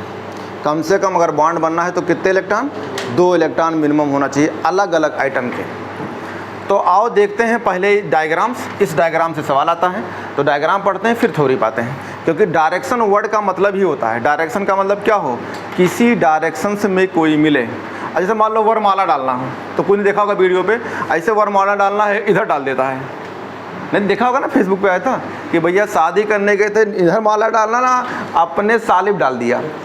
तो डायरेक्शन किधर थी डालने का, अब ऐसा तो देखे होगे ना, खाली हम ही देख रहे हैं, बाकी तुम लोग नहीं देख रहे हो, खाली टीचर ही देखता है। तो ये जो है ये सीधी लाइन थी, एक्सिस वाली थी ना, कहाँ डालना, इधर डालना था, किधर डाल दिया, 2-3 वीडियो मैंने देखा था, इधर डाल दिया, तो डायरेक्शन किधर चला गया, इधर वाला। अब बताओ ये सही बॉन्ड बनेगी क्या, अब अगर बात तुरंत हंगामा होगा कि नहीं होगा, तो यहाँ देखो लो, ये एक्सिस यही होना चाहिए, जाके आज देख लेना, खाली जय सर देखते हैं, बाकी लोग नहीं देखते हैं, ये तुमको समझाने के लिए देख रहे हैं। तो ये एक्सिस बहुत ज़रूरी है, और ये एक्सिस से इतनी सवाल आई है क्योंकि हम क्या है भैया, हम किसी एक्सिस पे, अरे किसी एक्सिस पे क्या है, कोई भी दुनिया काम होता है तो एक डायरेक्शंस होती है। कहते हैं सही दिशा में रहना हजरतगंज में, ये तो कहीं डायरेक्शन भटक गए ना तो फिर समझ लो जो सोचने गए थे वो नहीं मिलेगा। तो गांव वाले भी बोलते हैं सही दिशा में रहना, तो यहाँ भी अगर बॉन्ड बनाना है तो कौन दिशा में रहें, सही दिशा में, सही डायरेक्शंस में। तो ये आपके अब चल रहे हैं, पहले डायग्राम समझाते हैं फिर एक एक मॉलिक्यूल को लेकर ओवरलैपिंग कराते हैं। ये रहा पहला पॉइंट। तो आप कौन सी ओवरलैपिंग में पढ़ेंगे, पॉजिटिव ओवरलैप्स। तो हेडिंग लिखिए पॉजिटिव ओवरलैपिंग। तो ओवरलैपिंग कितने टाइप के हैं, तो नीचे लिखा होगा कहीं, किताब में पढ़ोगे तो लिखा होगा कि ओवरलैपिंग जो होता है 3 तरीके से होते हैं। इसमें लिखा होगा पॉजिटिव ओवरलैपिंग, नेगेटिव ओवरलैपिंग और जीरो ओवरलैपिंग। अभी जब थोड़ी पढ़ेंगे तो मिल जाएगा। तो ओवरलैपिंग में 3 टाइप, तो लिखिए positive are in the phase overlapping. तो हम पढ़ते हैं पॉजिटिव ओवरलैपिंग, एक लाइन ले लो बस, या ओवरलैप, पॉजिटिव ओवरलैप। ये रहा। तो पॉजिटिव के वर्ड से ही लगता है सही, क्या लगता है, कोई चीज़ होगी पॉजिटिव होगी यानी सही तरीके से ओवरलैपिंग होगी, यानी अच्छी ओवरलैपिंग, यही तो कहोगे, यानी अच्छी तरीके से। अब कोई तुमसे पूछे कि ओवरलैप क्या होता है, तो फिर आप उसी को 3 पॉइंट 4 पॉइंट लिखाओ, बोलो, उसी को समझाओ कि अगर कोई मिलने जा रहा है, ओवरलैप करने जा रहा है, तो पहले ऑर्बिटल में कैसे इलेक्ट्रॉन हो, सिंगल सिंगल अपोजिट डायरेक्शन में हो, और ये जाके खुद ना मिल लें, पहले माँ बाप को भेजो। तो माँ बाप जब न्यूक्लियस जाएंगे, अप्रोच करने जाएंगे, तो जब एक दूसरे के पास होंगे उससे पहले ये ओवरलैप हो जाएंगे। अगर एक इलेक्ट्रॉन क्लॉक है, दूसरा एंटी क्लॉकवाइज होते हैं, फिर मिल जाएंगे, इलेक्ट्रॉन डेंसिटी बढ़ जाएगी। अगर ये मिलते हैं तो अच्छी तरीके से मिलें, यानी स्टेंट बढ़िया से पकड़ लें, तो बढ़िया से ओवरलैपिंग होती है, तो जो है कोवैलेंट बॉन्ड मजबूत रहेगा। अब आपको एक्सिस सिखाने जा रहे हैं। तो पहला पॉजिटिव ओवरलैपिंग्स, तो पॉजिटिव में उन्होंने लिया है पहले जेड को, तो देखो तीन चीज़ क्लियर हो गया। ये कहाँ पे है? जेड वाला। ये किस पे एक्सिस में? तो देखो हमारा अगर डायरेक्शन है ये, कौन सा डायरेक्शन से? आपका डायरेक्शन है ये, कौन? ये जेड अक्ष है। तो जेड वाला कहता है कि हम एक्सिस के एलांग होते हैं, पता है, पहले से पता है। तो अगर आप जेड जेड ओवरलैपिंग करोगे तब भी बॉन्ड बनेगा। जैसे आपको एग्जाम्पल है, एग्जाम्पल लेते हैं, मान लो आपका F2, आपका एग्जाम्पल लेते हैं Cl2। तो एक F को ले लो, तो एक F में कितना इलेक्ट्रॉन? 9 इलेक्ट्रॉन्स। कॉन्फ़िगरेशन करो 1s2 2s2, देखो 2p5। बहुत ध्यान से देखिएगा, हमने लिया फ्लोरीन्स, तो आप क्लोरीन लेंगे तब भी कॉन्फ़िगरेशन यही आएगा, नंबर ऑफ सेल बढ़ जाएंगे। आखिरी में क्या आएगा? 2p5। इसमें कितना आएगा? लास्ट में 3f3, क्योंकि इसके इलेक्ट्रॉन बढ़ जाते हैं। अगर यहाँ 9 है तो यहाँ 17 होता है, तो लास्ट में कितना आएगा? 3p5। और नीचे आएंगे तो क्या आएगा? 4p5। यानी फ्लोरीन, क्लोरीन, ब्रोमीन, आयोडीन में जाएंगे तो लास्ट में क्या मिलेगा? आप P, और P में कितना इलेक्ट्रॉन? 5। और P को एक्सप्लेन करते हैं, मान लो ये F का लिया, क्लोरीन लेंगे तब भी यही आएगा। तो ये P को अगर हम उठाते हैं तो ये P वाला है। तो P में कितने इलेक्ट्रॉन होते हैं? 5। तो कर भर दो भैया। तो ये 3 हो गया, ये 4 हो गया, ये 5। आओ देते हैं इनका नाम, इसका X, इसका Y, इसका Z। अच्छा नहीं लग रहा है तो इसके पापा का नाम लगा देते हैं, अच्छा लग रहा है, ये रहा। तो आप यहाँ कौन सा ऑर्बिटल ले लिए? जेड वाला। तो जेड वाला कैसा दिखता है? ऐसे। तो ये बताओ, अभी ये तो अकेले है ना, एक इलेक्ट्रॉन क्लॉकवाइज है। अब ये कहे बॉन्ड बनाएंगे, बॉन्ड बन पाएगा क्या? जैसे मान लो कोई इंसान, इसे अभी देखा होगा, मुरादाबाद यहाँ लॉकडाउन में छोटा मोटा बच्चा था, वो चला गया था थाने में कि हमारी शादी कराओ। भाई लॉकडाउन में कितना वायरल था, छोटा मोटा था ना, 2.5 फीट का एक बच्चा, तो थाने में चला गया था, FIR करना, हमारी शादी कराओ। पूरे मोहल्ले में चिल्ला कर रहा था मेरी शादी कराओ। तो पुलिस वाले कह रहे थे कहाँ करा दिया, अकेले घुमाए तुमको लेके इसे जीप में बैठा के। अब एक बजा के छोड़ो, अब दूसरा ढूंढेंगे। तब दूसरा ढूंढते ढूंढते कोई मिला, तब जाके बॉन्ड बना। नहीं समझ में आ रहा है? तो अकेले घूमेंगे, बॉन्ड बना लेगा क्या? नहीं। तो इसके लिए क्या चाहिए? एक F और। तो एक F और आएगा तब ये क्या बनेगा? F2। तो एक F का ये हो गया PZ। तो PZ कैसा दिखता है? डंबल की तरह। रटो नहीं तो फिर अभी सब गायब हो जाएगा। जो हम बात बोल रहे हैं देहाती वाला ही समझ में आएगा, बाकी किताब वाला चला जाएगा। तो ये वाला ये हो गया, एक F का ले लिया हमने, ये PZ। ये पहले वाले का है, इसमें 2 F है ना, तो एक F का होगा। दूसरा वाला क्या होगा? ये भी होगा, दूसरा वाला हो गया। तो एक PZ हो गया, दूसरा PZ हो गया। समझ में आ रहा है ना? एक अभी F2 थोड़ा बना है, ये अलग अलग F हैं। तो ये PZ का एक F और PZ का एक F। इसमें इलेक्ट्रॉन कैसा होगा? अगर एक इलेक्ट्रॉन कैसा होगा क्लॉकवाइज, तो दूसरा कैसा होगा? Anti clockwise. ये मान लो न्यूक्लियस है, ये न्यूक्लियस है। अरे इसका न्यूक्लियस छोड़ो है, ये F का न्यूक्लियस है। तो जो F होगा, तो F के अंदर ऑर्बिटल है, यानी F के सेल में ऑर्बिटल है। तो F के अंदर न्यूक्लियस है ना, तो देखो F का जो न्यूक्लियस है, तो इनका तुम लोग तो पहले से बॉन्ड बना, छोड़ो भैया, इसका ढूंढना है इसके लिए, तो F जाएगा इनके लिए ढूंढने। तो एक F का न्यूक्लियस दूसरे F का न्यूक्लियस का जो ऑर्बिटल में इलेक्ट्रॉन बैठा उसको बॉन्ड बनवाएगा। तो ये क्या होगा? एक दूसरे क्या आएंगे? पास पास। तो देखो ये लोब बना है पास पास। अब इसका नाम दिया है पॉजिटिव और निगेटिव लोब में होता है। एक को मान ली जाती है पॉजिटिव और एक निगेटिव। तुम भी मान लो, किसको माना है पॉजिटिव? इसको मान लिया है पॉजिटिव, तो इसको मान लो तुम पॉजिटिव, इसको मान लो निगेटिव, इसको मान लो निगेटिव। नहीं समझ में आया? अरे यार पॉजिटिव पॉजिटिव का मतलब हो गया ना कि पॉजिटिव लोब एक दूसरे के पास आएंगे। अच्छा है, तभी तो होगा, ओवरलैप होगा। तुम्हारे दिमाग में अगर चले ना कि ये धन धन है ना, तो मामला गड़बड़ हो जाएगा। ये सिंबल माना गया है। सिंबल का मतलब एक लोब पॉजिटिव तो दूसरा लोब निगेटिव। ये साइन है, यहाँ साइन से मतलब कोई ये नहीं है कि चार्ज वार्ज हैं। तो ये पॉजिटिव का मतलब साइन, तो इसका मतलब ये पॉजिटिव साइन वाले जो हैं ये आपस में जो है आराम से ओवरलैप कर लें। अभी हम इसको दिखाएंगे, एक को पॉजिटिव एक को निगेटिव, तो कहेंगे भैया दोनों एक जैसे नहीं हैं। अभी तुम लोग इसको कुछ और समझ जाओगे, इसको चार्ज ले लोगे, और ये चार्ज वार्ज नहीं है। मान लिया थी भैया घर है, इसका नाम P ब्लॉक, इसका नाम C ब्लॉक, इसका नाम D ब्लॉक। तो इसको क्या कर दिया? एक लोब को पॉजिटिव तो दूसरे लोब को पॉजिटिव। तो ये पॉजिटिव ओवरलैप का मतलब सेंस है कि आराम से मिलेंगे। तो जब मिलेंगे तो ये क्या हो जाएंगे? इनकी ओवरलैपिंग्स, और ओवरलैपिंग होगा तो अच्छी तरीके से होगा। तो देखो ये आपस में ऑर्बिटल एक दूसरे के ओवरलैप कर लेंगे। और यही तो आप पढ़ रहे हैं कि ओवरलैप कैसा होना चाहिए, एक्सटेंट ऑफ ओवरलैपिंग। अगर स्टेंट ऑफ ओवरलैपिंग होगी तो इसमें इलेक्ट्रॉन डेंसिटी कहाँ ज़्यादा होगी, यहाँ पे। यहाँ बिटवीन न्यूक्लियस वो वर्ड आप यूज चुके हैं, तो यहाँ इलेक्ट्रॉन डेंसिटी बढ़ जाएगी, जहाँ मिलेंगे वहीं तो बढ़ेगी। तो ये कौन सा ओवरलैप है, PZ ओवरलैपिंग। अब किताब ने अलग अलग एक्सप्लेन किया है, PZ को अलग एक्सप्लेन किया है अगले पेज पे, तब दिखाया है ये फ्लोरीन है, ये फ्लोरीन है, तो इससे बॉन्ड बनेगा PZ में FF सिग्मा बॉन्ड। तो अब यहाँ पे एग्जाम्पल हम भी नहीं ले रहे हैं, क्योंकि अब एग्जाम्पल फिर अलग से लेना है, चाहो तो मैं ही एग्जाम्पल ले सकते हैं। तो ये सही डायरेक्शन में ओवरलैपिंग हुआ है, जिसका नाम है पॉजिटिव ओवरलैपिंग। एक ये हो सकता है, दूसरा और भी तो हो सकता है कि एक का ले लो Z, क्योंकि Z वाला हमेशा जो है Z एक्सिस में होता है। तो देखो ये कैसा ओवरलैपिंग है, एक्सिस के अलोंग, जिस एक्सिस में रखा है उसी एक्सिस के अलावा ओवरलैपिंग आराम से हो जाएगी। दूसरा लेते हैं, ये है एक्स एक्सिस, सॉरी ये है जेड एक्सिस, ये वाला आपका जेड एक्सिस है, और ये है PZ। स्फेरिकल जो होता है, डंबल बताया था आपको कि किसका होता है, ये एक S वाले का होता है। मान लो ये S वाला है, ये किसका होगा, स्फेरिकल होगा। ये भी न्यूक्लियस है, पॉजिटिव लोब है, ये भी पॉजिटिव लोब है। तो ये पॉजिटिव लोब आराम से मिलेंगे और ये ओवरलैपिंग पॉसिबल है। तो एक ओवरलैपिंग जो है आपकी ये हो जाएगी। अभी आगे चल के आपको एग्जाम्पल बता दूंगा ये कहाँ मिलेगा। देखो ये ओवरलैपिंग हो गई, यानी पॉजिटिव लो मिल गए। कहाँ होगा, आप पढ़ते हैं HF, पढ़ते हैं ये HF, आप पढ़ते हैं HCl, आप पढ़ते हैं HBr, आप पढ़ते हैं HI, पढ़ते हो ना आराम से। H में कितना इलेक्ट्रॉन, एक, उस कैसा दिखता है, स्फेरिकल। ये सब के सब P वाले हैं, जिनमें इलेक्ट्रॉन कितना होगा, एक। कहाँ होगा, PZ वाला, आराम से मिलेगा। इस एक्सिस पे मिलते हैं, यानी Z एक्सिस पे मिलते हैं, तो यहाँ पे मिलेंगे तो इलेक्ट्रॉन डेंसिटी क्या हो जाएगी, बढ़ जाएगी।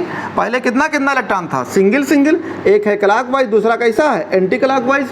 अब यहाँ सिंगल से अब कितने लोग होंगे, डबल। तो जब डबल होते हैं वहाँ क्या बोलते हो, इलेक्ट्रॉन डेंसिटी पहले से ज़्यादा हो गई, यानी इलेक्ट्रॉन बढ़ गई। इलेक्ट्रॉन डेंसिटी मतलब इलेक्ट्रॉन बढ़ गई, इलेक्ट्रॉन बढ़ गई। ये भी ओवरलैपिंग है।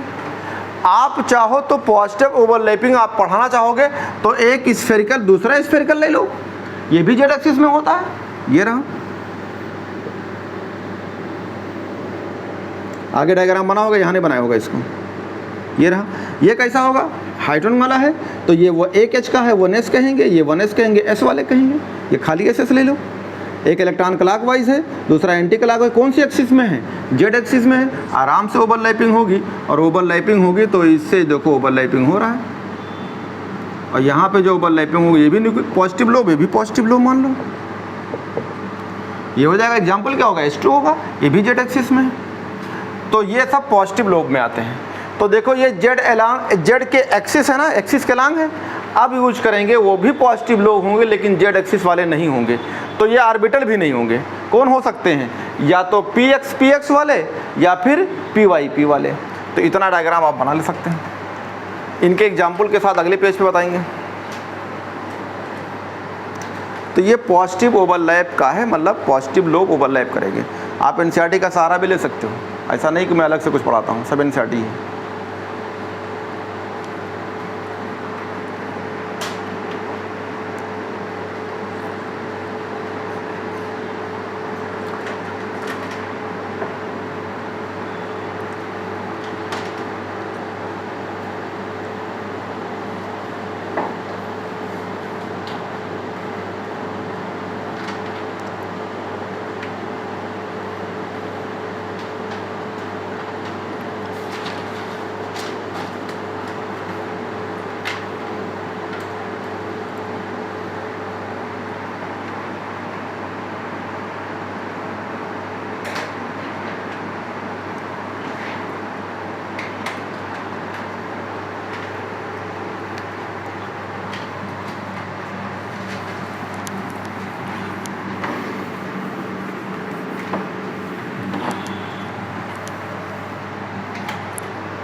पॉजिटिव लोब में भी अब आपका जो है लेना चाहते हैं, तो ये आपके जेड एक्सिस है। किताब ने जेड एक्सिस माना, हम भी जेड एक्सिस मान लिया। एक ऑर्बिटल जो है, अब ये एक्सिस के अलोंग नहीं है। आप पूरी केमिस्ट्री में अगर कहीं भी बॉन्ड बनाएंगे तो आप ध्यान रखिएगा, यही जेड एक्सिस वाले हैं। या तो जेड जेड मिलेंगे, PZ वाले, या पीजेड और एस वाले हो सकते हैं, हाइड्रोजन हो सकता है, या सिर्फ हाइड्रोजन हो सकते हैं, तो ये जेड एक्सिस के लॉन्ग होंगे, बाकी जेड एक्सिस के लॉन्ग नहीं। मान लो ये ऑर्बिटल है, ये आपका ऑर्बिटल है, तो ये सीधे सीधे रखें तो कौन हो सकता है ये। अब खाली हम अगर एक्स ले लें, मान लो हमने खाली एक पी एक्स लिया, इसको हटा दिया, तो ओवरलैपिंग होगा? नहीं होगा, तो ये भी पी एक्स होगा। अगर पी एक्स होगा ये, तो देखो ये एक्सिस तो आपकी ये गई है, तो ये कहाँ है? एक्सिस के ऊपर और एक्सिस के नीचे। तो अगर ये आपके पॉजिटिव लोब हैं, ये पॉजिटिव लोब है, नेगेटिव लोब हैं, तो ये कहाँ मिलेंगे? ऊपर वाला इससे मिल जाए या इससे मिल जाए, यही तो होगा। तो एक्सिस के परपेंडिकुलर हैं। अरे यार एक्सिस समझते हो ना? अरे एक सीधे लाइन खींचा तो कह दो जेड एक्सिस है, इधर लाइन खींचोगे तो कहोगे ये वाई एक्सिस है, इधर खींचो क्या बोलोगे? मतलब ये वाई एक्सिस तो ये जेड एक्सिस है, तो ये एक्स एक्सिस में है। किताब ने इनको जो है ऐसे दिखा दिया है। मैं डायग्राम बनाता हूँ एक और। तो देखो ये क्या करेगा, ये इससे मिलेगा, ये इससे मिलेगा, तो ये कहाँ मिले हैं? ऊपर नीचे ना। ओवरलैपिंग कहाँ हुई है? यहाँ हुई है और यहाँ हुई है। तो ऊपर और नीचे ओवरलैपिंग हुई, बीच में हुई है क्या? ये कहाँ हुआ था? एक्सिस के लॉन्ग। ये कहाँ है? एक्सिस के ऊपर मिले हैं। तो अगर ये पॉजिटिव लोब है तो पॉजिटिव मिल गया है, और ये नेगेटिव लोब मिल गया है, ये होगा। इससे जो बन के आएगी, अभी अगले पेज पे पढ़ाएंगे, तो ये बताएंगे कि यहाँ मिला है तो एक्सिस के ऊपर इलेक्ट्रॉन, और यहाँ मिला है तो एक्सिस। इलेक्ट्रॉन कहाँ है आपके पास? यहाँ है कि ऊपर? यहाँ है। इलेक्ट्रॉन तो यहाँ है ही नहीं, और यहाँ पे इलेक्ट्रॉन कहाँ है? एक्सिस के अलांग। ये भी सवाल आया था कि किसमें एक्सिस के अलांग इलेक्ट्रॉन होता है। तो आपका लिखा हो पीजेड, या क्या लिखा हो आपको? पीजेड पी एक्स, या एस के अलांग एक्सिस के अलांग होते हैं। ये कहाँ होता है? एक्सिस के ऊपर और एक्सिस के नीचे। तो यही एक्सिस के ऊपर और नीचे होते, इसी को पाई बॉन्ड कहा जाता है। अभी आगे पढ़ाएंगे पाई बॉन्ड कैसे बनता है। तो इलेक्ट्रॉन डेंसिटी एक्सिस के ऊपर एक्सिस के नीचे ऑर्बिटल के ओवरलैप से बनता है। यही लाइन हो जाएगा पाई बॉन्ड के लिए। तो आपके ये ऊपर नीचे मिल गया, हो गया। अब एक सवाल और है, ये हो गए पी एक्स वाले के ओवरलैपिंग्स, ठीक है। ये पी एक्स के ओवरलैपिंग हो गए, दोनों पी एक्स वाले हैं, ध्यान दीजिएगा। ये पी एक्स है और ये पी एक्स है। अब आती है पॉइंट अलग। अगर जो है ये आपका एक्सिस है, जेड एक्सिस है, देखो एक है आपका ये, तो इसका नाम है पी वाई। तो दूसरा क्या होना चाहिए? ऐसे ही पी वाई। ये देखो ये पॉजिटिव लोब है, ये नेगेटिव लोब है, तो ये ऊपर मिल जाएंगे। तो ये एक्सिस के ऊपर और नीचे ये भी ओवरलैप होगा।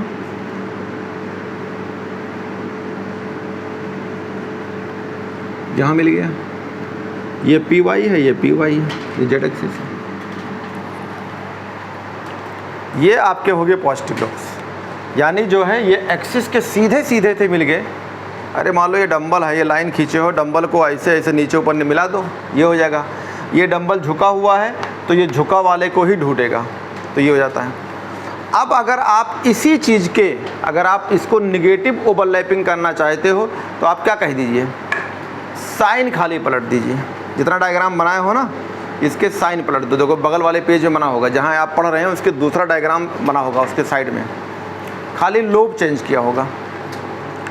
तो देखो लोब चेंज किया है, पॉजिटिव निगेटिव बनाया है। तो इसमें सिर्फ आपको पढ़ना क्या है? सिर्फ पढ़ना है पॉजिटिव लोब, और एक पढ़ना है जीरो ओवरलैप। नेगेटिव ओवरलैप का मतलब है, खाली समझने की बात होती है कि इसमें ओवरलैपिंग तो होगी लेकिन बहुत आसानी से नहीं। जैसे कुछ घर में बॉन्ड बनता है तो बहुत दिक्कत होती है, हाई कोर्ट तक पहुंच जाती है बॉन्ड बनते बनते, कि नहीं? तो वो वाला है। यानी यहाँ पे वही डायग्राम रहेगी, खाली लोब चेंज कर देंगे, बस साइन बदल देंगे, एक को पॉजिटिव और एक को नेगेटिव। तो नेगेटिव लोब का मतलब बहुत ज़्यादा कोई सेंस नहीं है, दो ही आपको सेंस रखना है, या पॉजिटिव लोब और दूसरा आपको रखना है जीरो लोब, बस।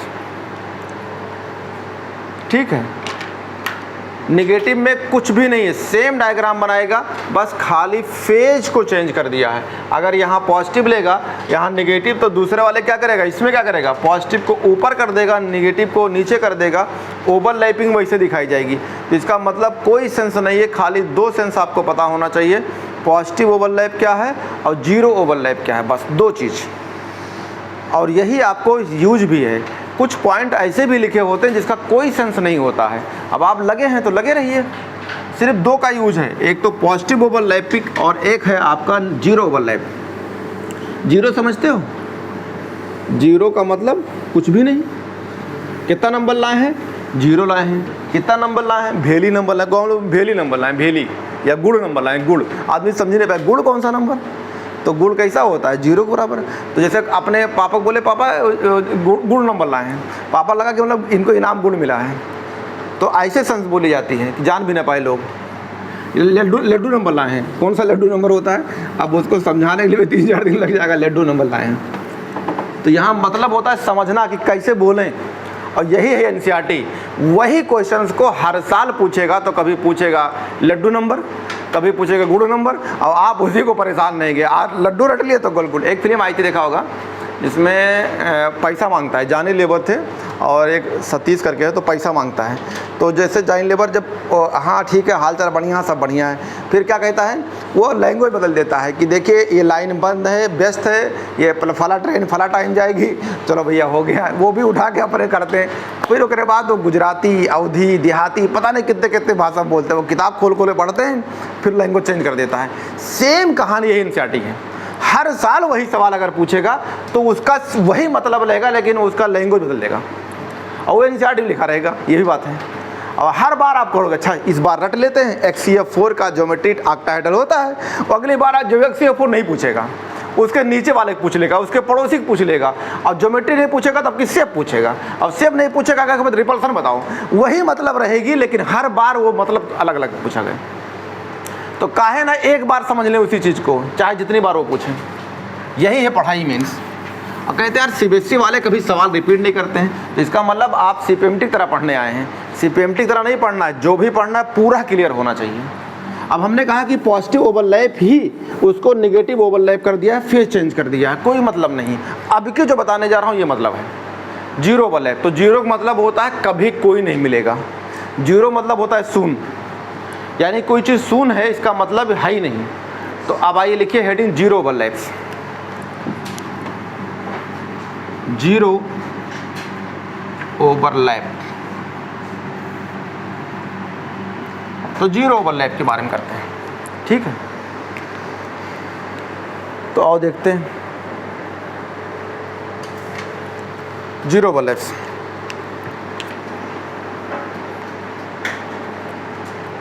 हमने एक एक्सिस चुना, ये एक्सिस है, एक्सिस है जेड। हमने एक ऑर्बिटल चुना जिसका नाम है PX, और हमने एक ऑर्बिटल चुना जिसका नाम है O। O का मतलब स्फेरिकल, स्फेरिकल मतलब S वाला, यानी हाइड्रोजन वाला। ये हाइड्रोजन वाला और ये X वाला। देखो ये क्या कहता है कि भैया जेड एक्सिस पे जो मिलेंगे हम उन्हीं से ओवरलैप करेंगे। और ये क्या कह रहा है, अगर मान ले इसको डायरेक्शन दे दो, ये पॉजिटिव ओवरलैप, ये निगेटिव, ये पॉजिटिव, तो ये क्या कहेगा, हमारी तरह कोई हो और कहाँ ओवरलैप करें, एक्सिस के ऊपर और एक्सिस के नीचे। और ये क्या कह रहा है, तो जैसे मान लो एग्जाम्पल, तुमने देखा अक्सर फिल्मों में दिखते हैं, अक्सर सांड वाड़ छोड़ देते हैं, आजकल पूरे यूपी में खाली सांड ही दिखते हैं। तो अगर मान लो तुमको सांड दौड़ा ले तो क्या करोगे, या मान लो सांड तुमको ऐसा आ रहा है तो तुम कुछ ना करो, बस खाली इसे प्यार से हट जाओ, क्योंकि सांड का मतलब होता है वो सीधी लाइन में लड़ता है, तो एक भट से खोपड़ी लड़ जाएगी उसकी। तो देखो मान लो ये लड़ रहा है, ये ओवरलैप करना चाहता है, तो ये ओवरलैप करेगा। तो मान लो इसकी कमर है और खोपड़ी ऊपर और नीचे है, तो इलेक्ट्रॉन कहाँ है, यहाँ है या ऊपर नीचे है, ऊपर और नीचे लूप में होता है इलेक्ट्रॉन, यहाँ तो होता नहीं है। तो ये कहाँ इलेक्ट्रॉन ढूंढेगा, कहेगा इस लाइन पे अगर मिलेंगे तो हम मिलेंगे। इलेक्ट्रॉन कहाँ जाएगा, यहाँ पे। अब मान लो ये 4 फुट का है और ये 7 फुट ऑस्ट्रेलियन है, तो कूद कूद के छू रहे हैं, छू पाएंगे, नहीं छू पाएंगे। यानी क्या होना चाहिए इसी एक्सिस में, तो ये कहेगा कि हमको तुम हमारे जैसा दे दो, या फिर कौन ऑर्बिटल दे दो, जेड वाले को, क्योंकि जेड वाले इलेक्ट्रॉन कहाँ होता है, ये देखो एक्सिस के एलॉन्ग, यानी इलेक्ट्रॉन यही है और इसका इलेक्ट्रॉन भी यही है, तो ये क्या करेंगे, आपस में मिल जाएंगे, ओवरलैप कर लेंगे। ये ओवरलैप कभी करेगा, कभी लाइफ में ओवरलैप नहीं हो सकती। नहीं समझ पा रहे हैं इस, अबे एकदम चेहरा उतरा का है, समझ में नहीं आ रहा है क्या? इलेक्ट्रॉन कहाँ होता है, यहाँ थोड़ा होता है। इलेक्ट्रॉन कहाँ होगा, तो यहाँ होगा, तो यहाँ होगा। अब इलेक्ट्रॉन कहाँ ढूंढेगा, इसका इलेक्ट्रॉन कहाँ है, तो यही ढूंढेगा ना, यही मिल जाए ना। तो यहाँ कहाँ मिलेगा, ज़िंदगी में मिलेगा भी क्या? अब एक 4 फुट का, अगर मान लो कोई 2.5 फुट का लड़का है, 4 फुट का, अब अगर मान लो ऑस्ट्रेलियन 7 फुट का है, इससे कहो तुम उसकी खोपड़ी छू पाएगा क्या? नहीं कहोगे सर छू पाएगा, हम ला के सीढ़ी दे देंगे उसको, हम ला के उसे गोद में ले लेंगे। इसका मतलब है नंबर 250 फिर आएगा अगर गोद में ले लेंगे उसको। तो एकदम दिमाग खोल कर, इलेक्ट्रॉन अगर यहाँ है तो इस लाइन पर जुड़ेगा वो, तो इस लाइन पे कहाँ मिल सकती है उसको इलेक्ट्रॉन? या तो ये पीजेड वाला हो, ये पीजेड वाला है और ये एस वाला है, या फिर खाली गोल गोल हो, दोनों एक जैसे हों। अगर दोनों एक जैसे स्फेरिकल हैं तो क्या करेंगे, आराम से मिल जाएंगे, ये एक दूसरे को ओवरलैप कर लेंगे। ये कभी नहीं मिलेगा, कभी ज़िंदगी में नहीं बनेगी। अजमा के इतना दिमाग लगाओ। अब सर हम जाएंगे लड़के को उठा के उसको गोद में लेके खोपड़ी छुआ देंगे, तो फिर समझ लो कि फिर दिमाग तो बहुत गड़बड़ है। तुरंत वो कहेगा नीट वाला कि इसको सब जितना किया था उसका एक नंबर काट के इसमें जोड़ दो, तो नंबर किस में आएगा, माइनस में। मान लो तुम अक्कड़ बक्कड़ करके आए सब और 200 नंबर में अब कर दिया। मान लो तुमने 20 सही किया और बाकी सब निगेटिव कर दिया, तो सोचो क्या होगा। और मान लो सब आपने अक्कड़ बक्कड़ किया, सब निगेटिव हो गया, तो कितना नंबर आएगा, जितना पॉजिटिव आना चाहिए उतने निगेटिव आ जाएगा, माइनस में नंबर आ जाएगा। ये रहा, तो सेंस लगाओ। तो इसने डायग्राम कहाँ बना दिया, इसी बगल में इसी जाके, कि कभी नहीं मिलेंगे। तो कभी ओवरलैपिंग होगी, इम्पॉसिबल, कभी नहीं हो सकती। तो इसको किस में रखोगे, किताबिक तरह ना जाओ, अपनी भाषा में लगाओ। डायग्राम ऐसे बना छोड़ देगा, कहेगा बताओ इसमें कौन सी ओवरलैपिंग है, कहेंगे अरे इसमें। अब मान लो तुम हमसे पढ़े और जाके मतलब लगाए इसको पॉजिटिव ओवरलैपिंग में, तो सोचो मुझे कितना दुख होगा कि हम डायग्राम अलग से बनाया, P X P Y P Z का भी, सबके एक्सिस अलॉन्ग डबल भी लटा के दिखा दिया, उसके बाद भी गलत है। फिर कहेंगे सर ने पढ़ाया था लेकिन वो ज़्यादा न्यूमेरिकल बता दिए थे, थ्योरी नहीं बोले थे। अब कितना थ्योरी बोले, तो अपने माइंड को सही करो, कितना थ्योरी, थ्योरी तो सब बोल रहा हूँ। तो ये नहीं मिलेगा। दूसरा ले लेता हूँ, मान लो ये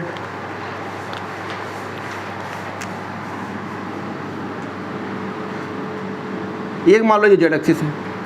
ये देखो एक डंबल है आपका, ये है, ये कैसे है, सीधे सीधे, और ये कैसे थोड़ा लेंगड़ा है, मान लो थोड़ा पैर कटा है या टूटा है। तो ये बताओ कभी मिल पाएंगे,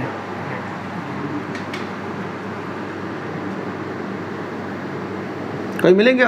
ये कहेगा देखो हम सही सलामत हैं, हम डॉक्टर हैं तो हमको सही सलामत दो, ये हमें लेंगड़ा होना नहीं चाहिए। ये भी कहेगा कि अगर हमको सही सलामत ना दो, हमारी तरह इसे एक्सिस पे लटाओ पहले उसको, तब हम ओवरलैपिंग करेंगे।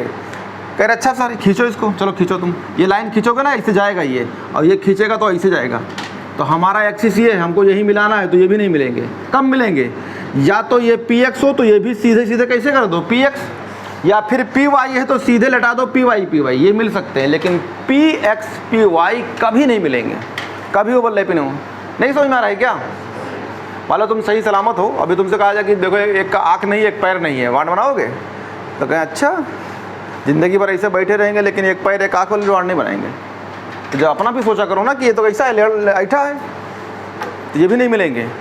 कह रहे सर हम मिला देते हैं, तो तुम फिर मिला दो, तो तुमको एग्जामिनर मिला देगा फिर। तो ये ओवरलैपिंग नहीं पॉसिबल है, कभी भी पॉसिबल नहीं है। इसलिए क्योंकि ये वाला जो है इसको अपने ही एक्सिस के अनुसार होना चाहिए। अगर ये जेड एक्सिस है तो दूसरा वाला भी इन्हीं की तरह हो ऐसे, तो ये आराम से हो जाएगा। अरे एक फिल्म आई तो नहीं देखा होगा, उसमें यार जानी लेबर के बीवी के ऊपर कोई ऊपर से गिर जाता है तो वो छोटा मोटा हो जाती है, तो ये बहुत चिल्लाता है, कह रहा है कि देखो हम इतना बड़ा वो इतनी बड़ी, पता नहीं पुरानी मूवी थी।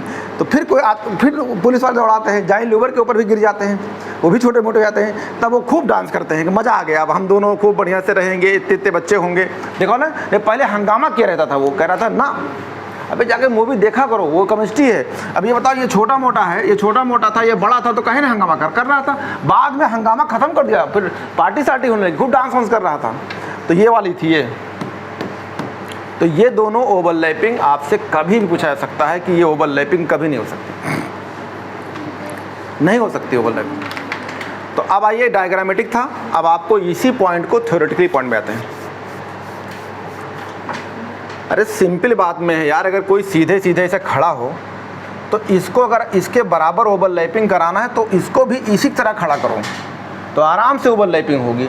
अब एक को सीधा है, एक टेढ़ा है, तो ये गाड़ी कभी नहीं, सीधा टेढ़ा कभी नहीं गाड़ी चलता है, चलते नहीं। 1 2 डे सुना होगा ना, अबे हम तो बहुत सीधे हो, बहुत टेढ़ा हमारा पार्टनर, अगर रूम पार्टनर मान लो मिल जाए, एक बहुत खतरनाक हो, एक बहुत सही हो, तो कभी चलेगी क्या भैया? आज ही बोरे बिस्तरा बांध के ट्रेन हमने देख लिया है, कौन ट्रेन जाती है हमारे गाँव में पैसेंजर, आज ही बैग लेंगे, आज ही निकल लेंगे, बस कभी वो तुम्हारे साथ नहीं रहेंगे ऐसे करके। अब ये नहीं हो सकती, तो ये टेढ़ा है, ये सीधा है, तो नहीं हो सकती। अब आइए थ्योरी पे। तो अब है ओवरलैपिंग ऑफ एटॉमिक ऑर्बिटल, जितने आपको डायग्रामेटिक था, अब theoretically points. Positive overlap, zero overlap याद रखिएगा। नेगेटिव ओवरलैप का मतलब कुछ नहीं है, बस जान लीजिए कि लोब को पॉजिटिव नेगेटिव कर देते हैं, बस ही हो जाता है, उसी लोब चेंज कर देते हैं। पॉइंट है ये, कह रहा है when orbital of 2 atoms come close to form bond. सही बात है, 2 ऑर्बिटल अगर एक पास आएंगे तो क्या होगा? बॉन्ड बनेगा, यानी ऑर्बिटल ओवरलैप से बॉन्ड बनेगा। अगला, देयर ओवरलैप में भी, अगर आपसे सवाल पूछा जाए कि ऑर्बिटल ओवरलैप कितने टाइप के होते हैं, तो आप क्या बोलेंगे? पॉजिटिव, नेगेटिव और जीरो ओवरलैप। पता चले कि हमने कहा कि भैया नेगेटिव का कोई सेंस नहीं है, तो हम नहीं लगाएंगे। बोलना आंसर 3 है कि कितने टाइप के ओवरलैप होते हैं, तो 3 टाइप के होते हैं, ठीक है? पॉजिटिव ओवरलैप, नेगेटिव ओवरलैप और जीरो ओवरलैप्स।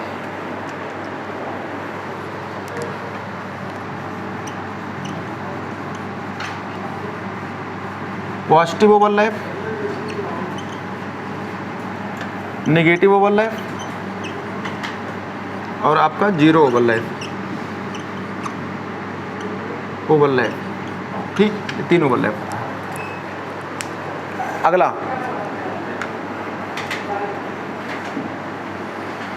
कह रहा है कि डिपेंडिंग अपॉन द साइन, यानी साइन का मतलब फेज, यानी आपका जो बोल रहा है वो कह रहा है साइन, डिपेंडिंग अपॉन दी यानी साइन यानी फेज, एंड वेव कह रहा फंक्शन इस स्पेस।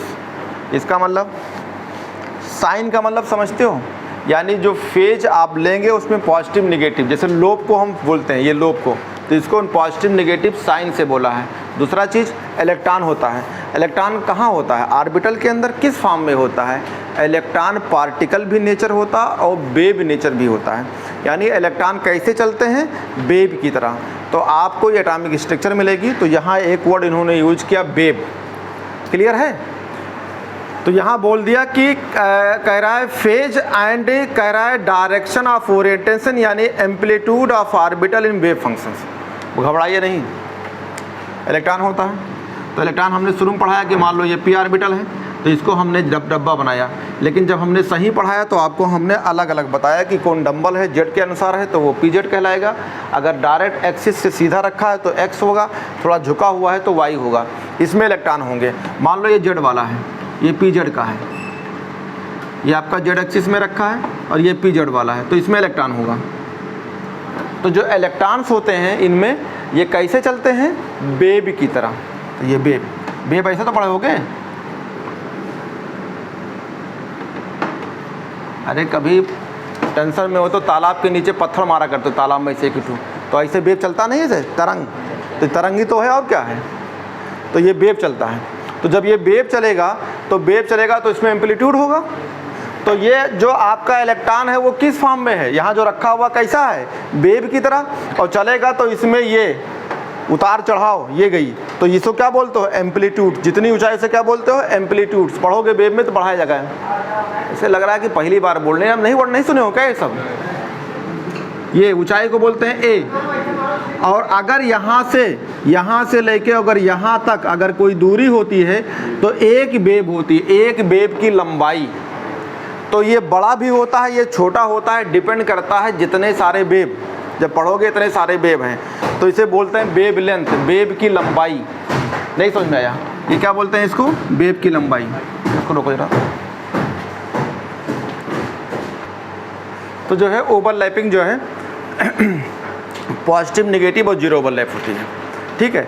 तो जो इलेक्ट्रॉन्स होते हैं, अभी आपको पढ़ेंगे, इलेक्ट्रॉन जो होता है वेव की तरह चलता है और इलेक्ट्रॉन के अंदर एम्पलीट्यूड भी होता है, वेवलेंथ होता है। तो उन्होंने कहा जो ऑर्बिटल में इलेक्ट्रॉन्स होते हैं वो किस तरह के होते हैं, क्या बोलते हैं उसको, इलेक्ट्रॉन जो होता है वो आप कहते हैं कि वेव की तरह होता है, और जिसमें होता है उसको बोलते हैं वेव फंक्शंस। तो जो ऑर्बिटल होती है, यहाँ इलेक्ट्रॉन होगा, ये इलेक्ट्रॉन जो होता है इसको हम वेव फंक्शन ऐसे साई बोलेंगे, आगे बताएंगे आपको, ये बातें यहाँ की नहीं है। तो इसे बोलते हैं कि ये वेव फंक्शन है। तो यानी एक वेव जब चलेगा तो उसमें कई सारे फंक्शन होंगे। उसमें क्या होगा, वेव लेंथ होगा, एम्पलीट्यूड्स होगा, ठीक है, वेव कैसे चलते हैं, मीडियम में है, कौन सा मीडियम ज़रूरत पड़ती है कि नहीं पड़ती है, सब चीज़ें आपको पढ़ाएंगे। तो यहाँ ये पॉइंट आपको सिर्फ एक वर्ड है, ये एटॉमिक स्ट्रक्चर में डिटेल मिलेंगे आपको। तो यहाँ लिखा है wave function space, positive and negative sign कह रहा ऑन बाउंड्री सरफेस डायग्राम्स, कह रहा है फिगर जो डायग्राम बनाया था उसी को बोलते हैं पॉजिटिव नेगेटिव साइन ऑन, कह रहा बाउंड्री सरफेस डायग्राम, इसको बोलते हैं सरफेस डायग्राम्स। कह रहा है इन फिगर सो दी, कह रहा है positive signs of orbital wave function and are not related to, कह रहा है charge orbitals forming bond should have same sign and same phase are oriented in space, this is called positive overlaps। यानी उसी चीज़ को बोला है, मैं एक बार आराम से पढ़ता हूँ तो आपको समझ में आएगा। कह रहा है कि डायग्राम ये, so the sign phase of orbital are wave functions and are not related to charge। अभी मैंने बोला था कि भैया साइन को आप चार्ज ना कहिएगा, कितनी बार इस पर मैंने फोकस किया था। साइन का मतलब होता है कि आपको बता दिया गया है ये पॉजिटिव पॉजिटिव है, इसका मतलब ये फेवर में है, ये नेगेटिव नेगेटिव है, इसका मतलब ये फेवर में है। समझ में आ रहा है ना। तो यहाँ साइन ना कैलकुलेट कर लेना, ये वर्ड मैं यूज किया था कि ये पॉजिटिव पॉजिटिव कोई साइन नहीं है, एक तरह का ये रिप्रेजेंटेशंस है। समझ में आ गया। तो यही बात बोला था कि जो नॉट रिलेटेड टू चार्ज, कह रहा orbital forming bond should have same sign. ये देखो, अगर कोई बॉन्ड बनेगा, अगर ऑर्बिटल ओवरलैप करता है तो साइन कैसा होना चाहिए, एक जैसा। तो यहाँ पे साइन का मतलब है एक जैसा। तो कह रहा है कि साइन कह रहा है फेज एंड ओरेंट, ये orbital forming bond should have, कह रहा same phase and oriented in space. इसका मतलब है कि अगर आप पॉजिटिव पॉजिटिव ओवरलैप ले रहे हैं और वो सेम फेज में है, वो साइन से मतलब नहीं है। और दूसरा चीज़ लिखा ओरिएंटेड इन स्पेस, यानी आप किस एक्सिस में कैसा रखा है। तो पहला चीज़, अगर ओवरलैपिंग कराना चाहते हैं, कोवैलेंट बॉन्ड बनाना चाहते हैं, तो आपको दो चीज़ देखना होगा, ऑर्बिटल किस फेज में है, यानी साइन कैसा है, इसका मतलब दोनों फेज पॉजिटिव पॉजिटिव में है।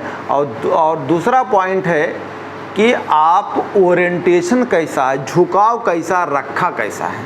तो ओरिएंटेशन का मतलब है आपको एक्सिस, यानी किस एक्सिस में रखा है। तो आपको ये देखना होगा जो आपके ऑर्बिटल हैं, ऑर्बिटल में जो आपको लोप या फेज माने हो, वो फेज का साइन और प्लस उनका ओरिएंटेशन। ओरिएंटेशन समझते हो, ये देखो ओरिएंटेशन है, ये एक्सिस है, एक्सिस में ये सीधे सीधे रखा है तो ये ओरिएंटेशन हो गया। एक्सिस से थोड़ा झुका हुआ है तो ये ओरिएंटेशन हो गया। एक्सिस के एलांग रखा है तो ये ओरिएंटेशन हो गया। समझ में आ रहा है ना। ये देखो, तो यही बात बोल रहा है कि आपका लोब कैसा हो, सेम साइन का हो, और प्लस ओरिएंटेशन जो है कैसा है, यानी एक्सिस। ओरिएंटेशन का मतलब होता है एक्सिस के एलांग कैसा झुकाव, हिंदी में तो ये ओरिएंटेशन कहते हैं। इसे बोलते हैं this is called positive overlap. तो अगर आप सेम फेज का हो और ओरिएंटेशन एक जैसा हो तो आप कहेंगे पॉजिटिव ओवरलैप। कह रहे हैं various overlap of S and P orbital are depict, यानी इतने सारे आपके ओवरलैप हैं जो एस पी के ओवरलैप्स कहलाते हैं। कह रहा है certain of overlap as the main factor for the forming of covalent bond, यानी इसका मतलब कह रहा है द क्रिएशंस ऑफ ओवरलैप, यानी ओवरलैप का जो क्राइटेरिया है वो क्या है, as the main factor of forming of covalent bond apply uniformly to the homonuclear या heteronuclear diatomic molecule and polyatomic molecules, we know that ये आपका शेप बनेगा। तो इसका मतलब है जो भी आपका चाहे वो आपका डाइएटॉमिक है चाहे वो पॉलीएटॉमिक है, अगर इनमें देखना चाहते हैं कि कोवैलेंट बॉन्ड कैसे बना है तो इसमें आपको देखना होगा ओवरलैप, यानी ऑर्बिटल ओवरलैप प्लस ओरिएंटेशंस। तो यानी जो हम टेट्राहेड्रल बोलते थे, स्क्वायर प्लेनर बोलते थे, आपको बोलते थे लीनियर है, ये सब जो बोलते थे बैलेंस इलेक्ट्रॉन की शेयरिंग करके लाइन खींच देते, नहीं, ये बात सही नहीं है इस थ्योरी में। वही टेट्राहेड्रल, वही पिरामिडल, वही लीनियर जो बोलेंगे, आप ये बोलेंगे कि सेंटर का जो ऑर्बिटल होगा और जो दूसरा आइटम है उसका ऑर्बिटल का किस एक्सिस में आप रखे हैं और उनका ओवरलैप होगा, तब जो बन के आएगा वो सही नाम होगा। नहीं समझ पा रहे हैं? अरे ऑर्बिटल ओवरलैप है, ऑर्बिटल के ओवरलैप से जो सिग्मा बॉन्ड बनेगा, सॉरी ऑर्बिटल ओवरलैप से जो कोवैलेंट बॉन्ड बनेगा, उस कोवैलेंट बॉन्ड के अनुसार हम बोलेंगे इसका ये आपका शेप या ज्योमेट्री है। ठीक है, जैसे एग्जाम्पल के तौर पे आपसे कह रहा है कि मीथेन है, अमोनिया है, वाटर है, molecule are tetrahedral, pyramidal and bend shape respectively, they should be therefore interesting to use balance bond theory to find out these geometrical shape can explain in the term of orbital overlap। तो आपने जितने अभी आपके ये नाम बताए, चाहे वो आपके मीथेन है तो कहेंगे टेट्राहेड्रल्स, कहेंगे आपका वाटर है, कहेंगे बेंड शेप, कहें अमोनिया है, कहेंगे पिरामिडल, ये जो बन के आता है आपका शेप, ये एक्चुअली में ऑर्बिटल के ओवरलैप से बन के आता है, यानी ऑर्बिटल ओवरलैप कर रहे हैं। तो ये चीज़ें हैं, अभी आपको इनमें अच्छी तरीके से और भी डायग्राम बना के फिर समझाता हूँ। कह रहा है let us the first consider the methane, कह रहा है molecule the electronic configurations of carbon item. ये आओ देखते हैं मीथेन के बारे में। तो सबसे पहले आपको मीथेन बनाना है। जैसे मान लो साथ में एग्जाम्पल लेके चलते रहे, मान लो मीथेन है, तो मीथेन ये CH4 है, तो ये कार्बन लें, कार्बन सेंटर है, तो कार्बन के पास इलेक्ट्रॉन कितना होता है 6। तो सबसे पहले आप क्या करेंगे, कॉन्फ़िगरेशन 1s2 2s2 2p2, ये हो गया। तो इसका इलेक्ट्रॉन ये हो गया। अगर आप देखेंगे तो हम जब पढ़ाए थे आपको तो इसको हमने एक्साइटेड स्टेट कराया था, याद करिए।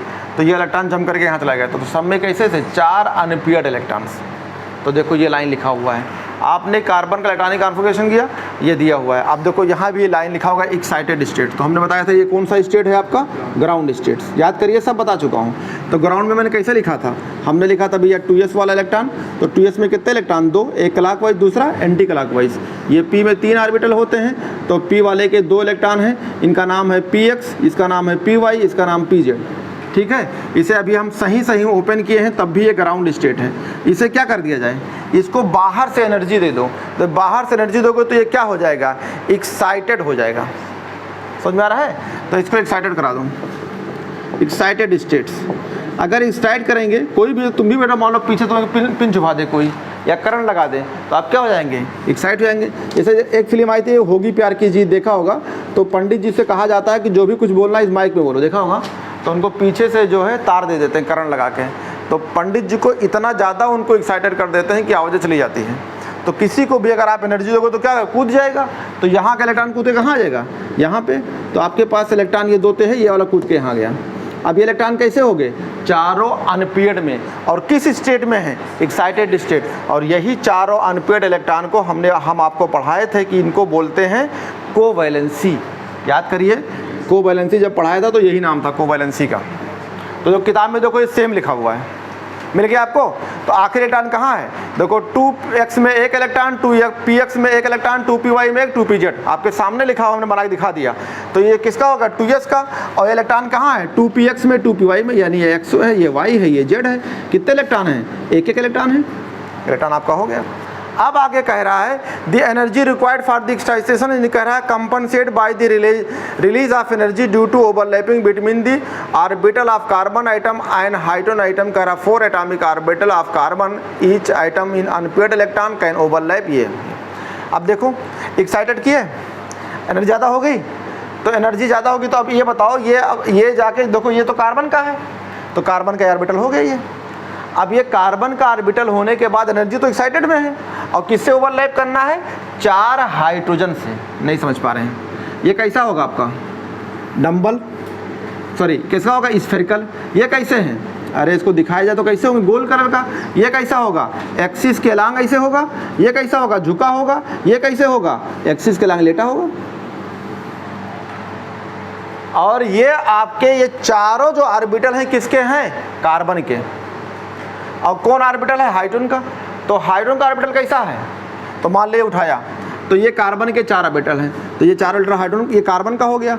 तो इस कार्बन से 4 H हैं, तो ये वाला इलेक्ट्रॉन कार्बन का सिंगल होगा, तो आएगा H वाला, तो इससे क्या करेगा? ओवरलैप करेगा। ये हाइड्रोजन वाला है 1s वाला, तो ये ओवरलैप कर लिया। यहीं पे कार्बन के अंदर एक ऑर्बिटल होगा, कौन सा वाला? तो इससे कौन सा बॉन्ड बनेगा? सिग्मा। इसी के अंदर ये होगा, मान लो आपका ये ऑर्बिटल है, इसी के अंदर है एक जेड वाला, pz वाला कार्बन का, किससे ओवरलैप करेगा? s वाले का। अरे हाइड्रोजन वाला, ये 1s ओवरलैप करेगा, तो ये ओवरलैप कर लिया। तो इससे क्या बनेगा? कार्बन का एक H हो गया और एक H ये हो गया। समझ नहीं पा रहे हैं? एक कार्बन के अंदर ये 4 ऑर्बिटल हैं, तो अलग अलग दिखा रहे हैं। ये कार्बन का ओवरलैप किया, ये कार्बन वाले का जो है pz ओवरलैप किया। अब मानते हैं कार्बन का ये वाला ऑर्बिटल है, ये मान लो आपका ऑर्बिटल है, ये कौन सा? y वाला है, तो ये भी हाइड्रोजन से ओवरलैप करेगा, हाइड्रोजन के 1s से। तो इससे क्या बॉन्ड बन गया? देखो ये बॉन्ड बन गया।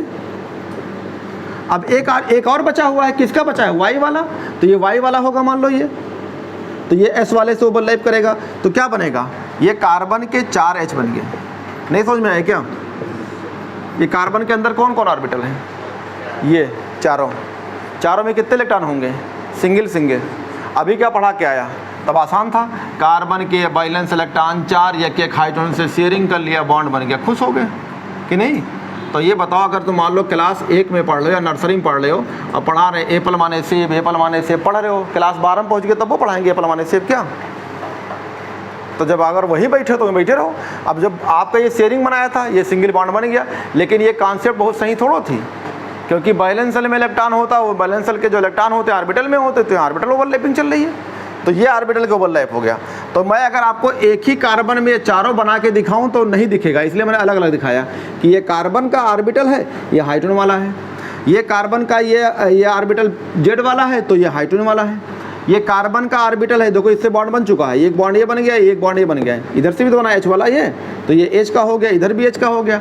अब हमने इसको दिखाया आपको ये Y वाला, तो ये Y से एक बॉन्ड बन गया, ये दिखाया ये X वाला है, ये दिखाया आपका Y वाला, तो क्या बन गए? ये बने बॉन्ड। अब यानी ऑर्बिटल के ओवरलैप से अलग अलग बॉन्ड बने। ये बात क्लियर हुआ कि नहीं हुआ? ये सिंगल इलेक्ट्रॉन को हमने ऑर्बिटल में दिखा दिया, तो अब एक साथ दिखाएंगे खिचड़ी बन जाएगी, तो मैंने इसको अलग अलग दिखाया। यही लाइन लिखा हुआ था, ये लाइन लिखा हुआ है, क्या लिखा हुआ है? एनर्जी निकालेगा, एनर्जी निकालने के बाद जो है आपके ये 4 जो ऑर्बिटल होंगे किससे बनेगा?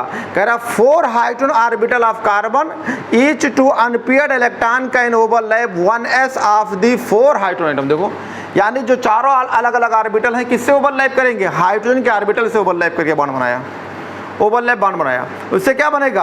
Are also singly occupy. कैसे कैसे होंगे? सिंगल सिंगल, तो कौन सा बॉन्ड बनेगा? सिग्मा बॉन्ड, सिंगल बॉन्ड बनेगा। कह रहा this will result in the formation of क्या बनेगा? CH। तो कितना बनेगा? 4 CH, 1 CH, 2 CH, 3 CH और ये चौथा, तो 4 CH बॉन्ड बनेगा, 4 CH बॉन्ड बनेगा। आगे कह रहा है it will however we observe that while the 3p orbital of carbon atom are, ये देखो ये बहुत अच्छा पॉइंट है, कितने पे होगा? 90 डिग्री पे। ये यानी हम आपको बताए थे कि भैया ये जो एक्सिस वाले हैं ये आपके PX हैं, ये आपके PY हैं और आपके ये PZ हैं, यानी ऐसे कर लो, ये X एक्सिस, ये Y एक्सिस और ये कौन सा है? Z axis. इनके ऑर्बिटल चाहे आप ऐसे डब्बा दिखा के बात मान लो, ये 90 सब एक दूसरे 90 डिग्री पे होंगे, या आप इनसे कह सकते हैं ये X वाला है, ये Y वाला है और ये Z वाला है, ये ऑर्बिटल एक दूसरे के 90 डिग्री पे होंगे, यानी PX PY PZ वाले ये हो जाएंगे। क्लियर हो गया? ये तीनों कैसे हैं? एक दूसरे के 90 डिग्री पे, और एक्सिस से अभी आते बताया था ये एक्सिस एक दूसरे के 90 डिग्री पे, ऑर्बिटल भी एक दूसरे के 90 डिग्री पे रखे हुए हैं। आगे बोल रहा है डियर कह रहा है 3CH bond will be oriented ये 90 डिग्री भी। ये बहुत इंपॉर्टेंट पॉइंट है। क्या हो गया देखो इसमें क्या हुआ, ये जेड वाला है, ये कौन सा एक्स वाला है, ये कौन सा है वाई वाला, ये कैसे ओवरलैप किए हैं पूछा जाए। मीथेन में जो तीन आपके PX PY जेड वाले जो हैं कैसे रखे हैं, कैसे ओवरलैप किए हैं, ये रखे भी 90 डिग्री पे हैं और जाके ओवरलैप भी किए हैं 90 डिग्री पे। और जो चौथा वाला है किसका, कार्बन का, और ये आपका जो S वाला है कार्बन का और हाइड्रोजन का S वाला है, ये पता ही नहीं है। नहीं तो जानते हो एक्चुअल क्या आता, जब सब 90-90 पे मिलते तो बॉन्ड एंगल कितना हो जाता 90 डिग्री। और कितना बॉन्ड एंगल होता है मीथेन का 109.5। तो अभी एक लाइन लिखेंगे कि कार्बन का S और हाइड्रोजन के S स्फेरिकल से ओवरलैप करते हैं, इसका एंगल पता ही नहीं है। देखो लाइन लिखा हुआ है ए सर्टेन्स करके, देखो लाइन अंडरलाइन करना होगा। लिखा हुआ 2s orbital of carbon atom and 1s orbital of hydrogen कह रहा है स्फेरिकली, यानी स्फेरिकल होते हैं, symmetrical and they are overlap in any direction. ये क्लियर नहीं है, यानी किस डायरेक्शन में ये कोई फिक्स नहीं है, लेकिन वो तीनों किस में ओवरलैप कर रहे हैं 90 डिग्री हाई भी और 90 डिग्री पे ओवरलैप भी कर रहे हैं।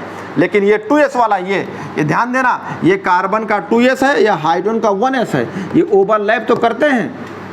अगर मान लो हम आपको कार्बन बना रहे हैं तो कार्बन का ये ऑर्बिटल होगा एक गोल, इसमें एक होगा वाई वाला, इसमें एक होगा जेड वाला और एक एक्स वाला, और एक इसमें क्या होगा वाई वाला, ऐसे। तो ये तो ओवरलैप कर लिए, कार्बन है मान लो बीच में कार्बन है, ये ओवरलैप कर लिए तो ये 90 डिग्री ओवरलैप करते हैं। लेकिन जो कार्बन का ये 2s वाला ऑर्बिटल है और ये हाइड्रोजन के 1s से ओवरलैप करते हैं, यही की बात कर रहा है। यानी ये किसी भी डायरेक्शन लिखा हुआ है, क्या लिखा हुआ है इसमें, ये लिखा हुआ है सिमेट्रिकल एनी डायरेक्शंस, यानी किसी भी डायरेक्शन में ओवरलैप करें, फिक्स नहीं है। कह रहा है therefore the direction of 4CH, इसकी बात कर रहा है ये वाले की, जो चौथे वाले की। कह रहा है 4CH वाले की CH bond can not be certain, या अंडरलाइन कर लीजिए, यानी चौथा वाले का कोई एंगल ही नहीं क्लियर है।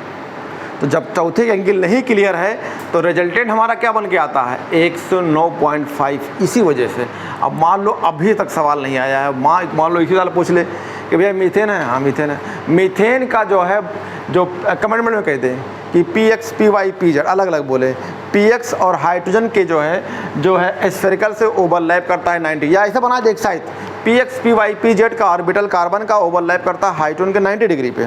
फिर आप कह दे कि जो चौथा ऑर्बिटल है 2s ये और हाइड्रोजन के ऑर्बिटल से भी ओवरलैप करता है 90 डिग्री पे। तो आप कहोगे पता नहीं भैया हो सकता है, क्योंकि आप सुने नहीं हैं, तो कहेंगे इसका डायरेक्शंस क्लियर नहीं है, पता ही नहीं किस एंगल पे होता है। तो इतनी डीपली पढ़नी पड़ेगी आपको, इतनी डीपली। अब आप ऑनलाइन जाओ किसी से पढ़ो, बताओ कोई मैगला लेको पढ़ के दिखाए इसको ऑनलाइन में। अब ये 10-10 मिनट 20 मिनट खा लेके पॉइंट पे लग जाता है, तो ऑनलाइन तो 1 घंटे में वो करेगा कि भैया ख़त्म करो इसको, कौन लाइन पढ़ के सुनाएगा। तो आप दिन भर पढ़ते रहो ऑनलाइन से, कोई फ़र्क ही नहीं पड़ेगा। तो जो कितनी इंपॉर्टेंट पॉइंट निकल के आई है कि जो चौथा ऑर्बिटल कार्बन का होगा S वाला, वो उसको S वाले हाइड्रोजन के ओवरलैप से करता है, उसको क्लियर ही नहीं है।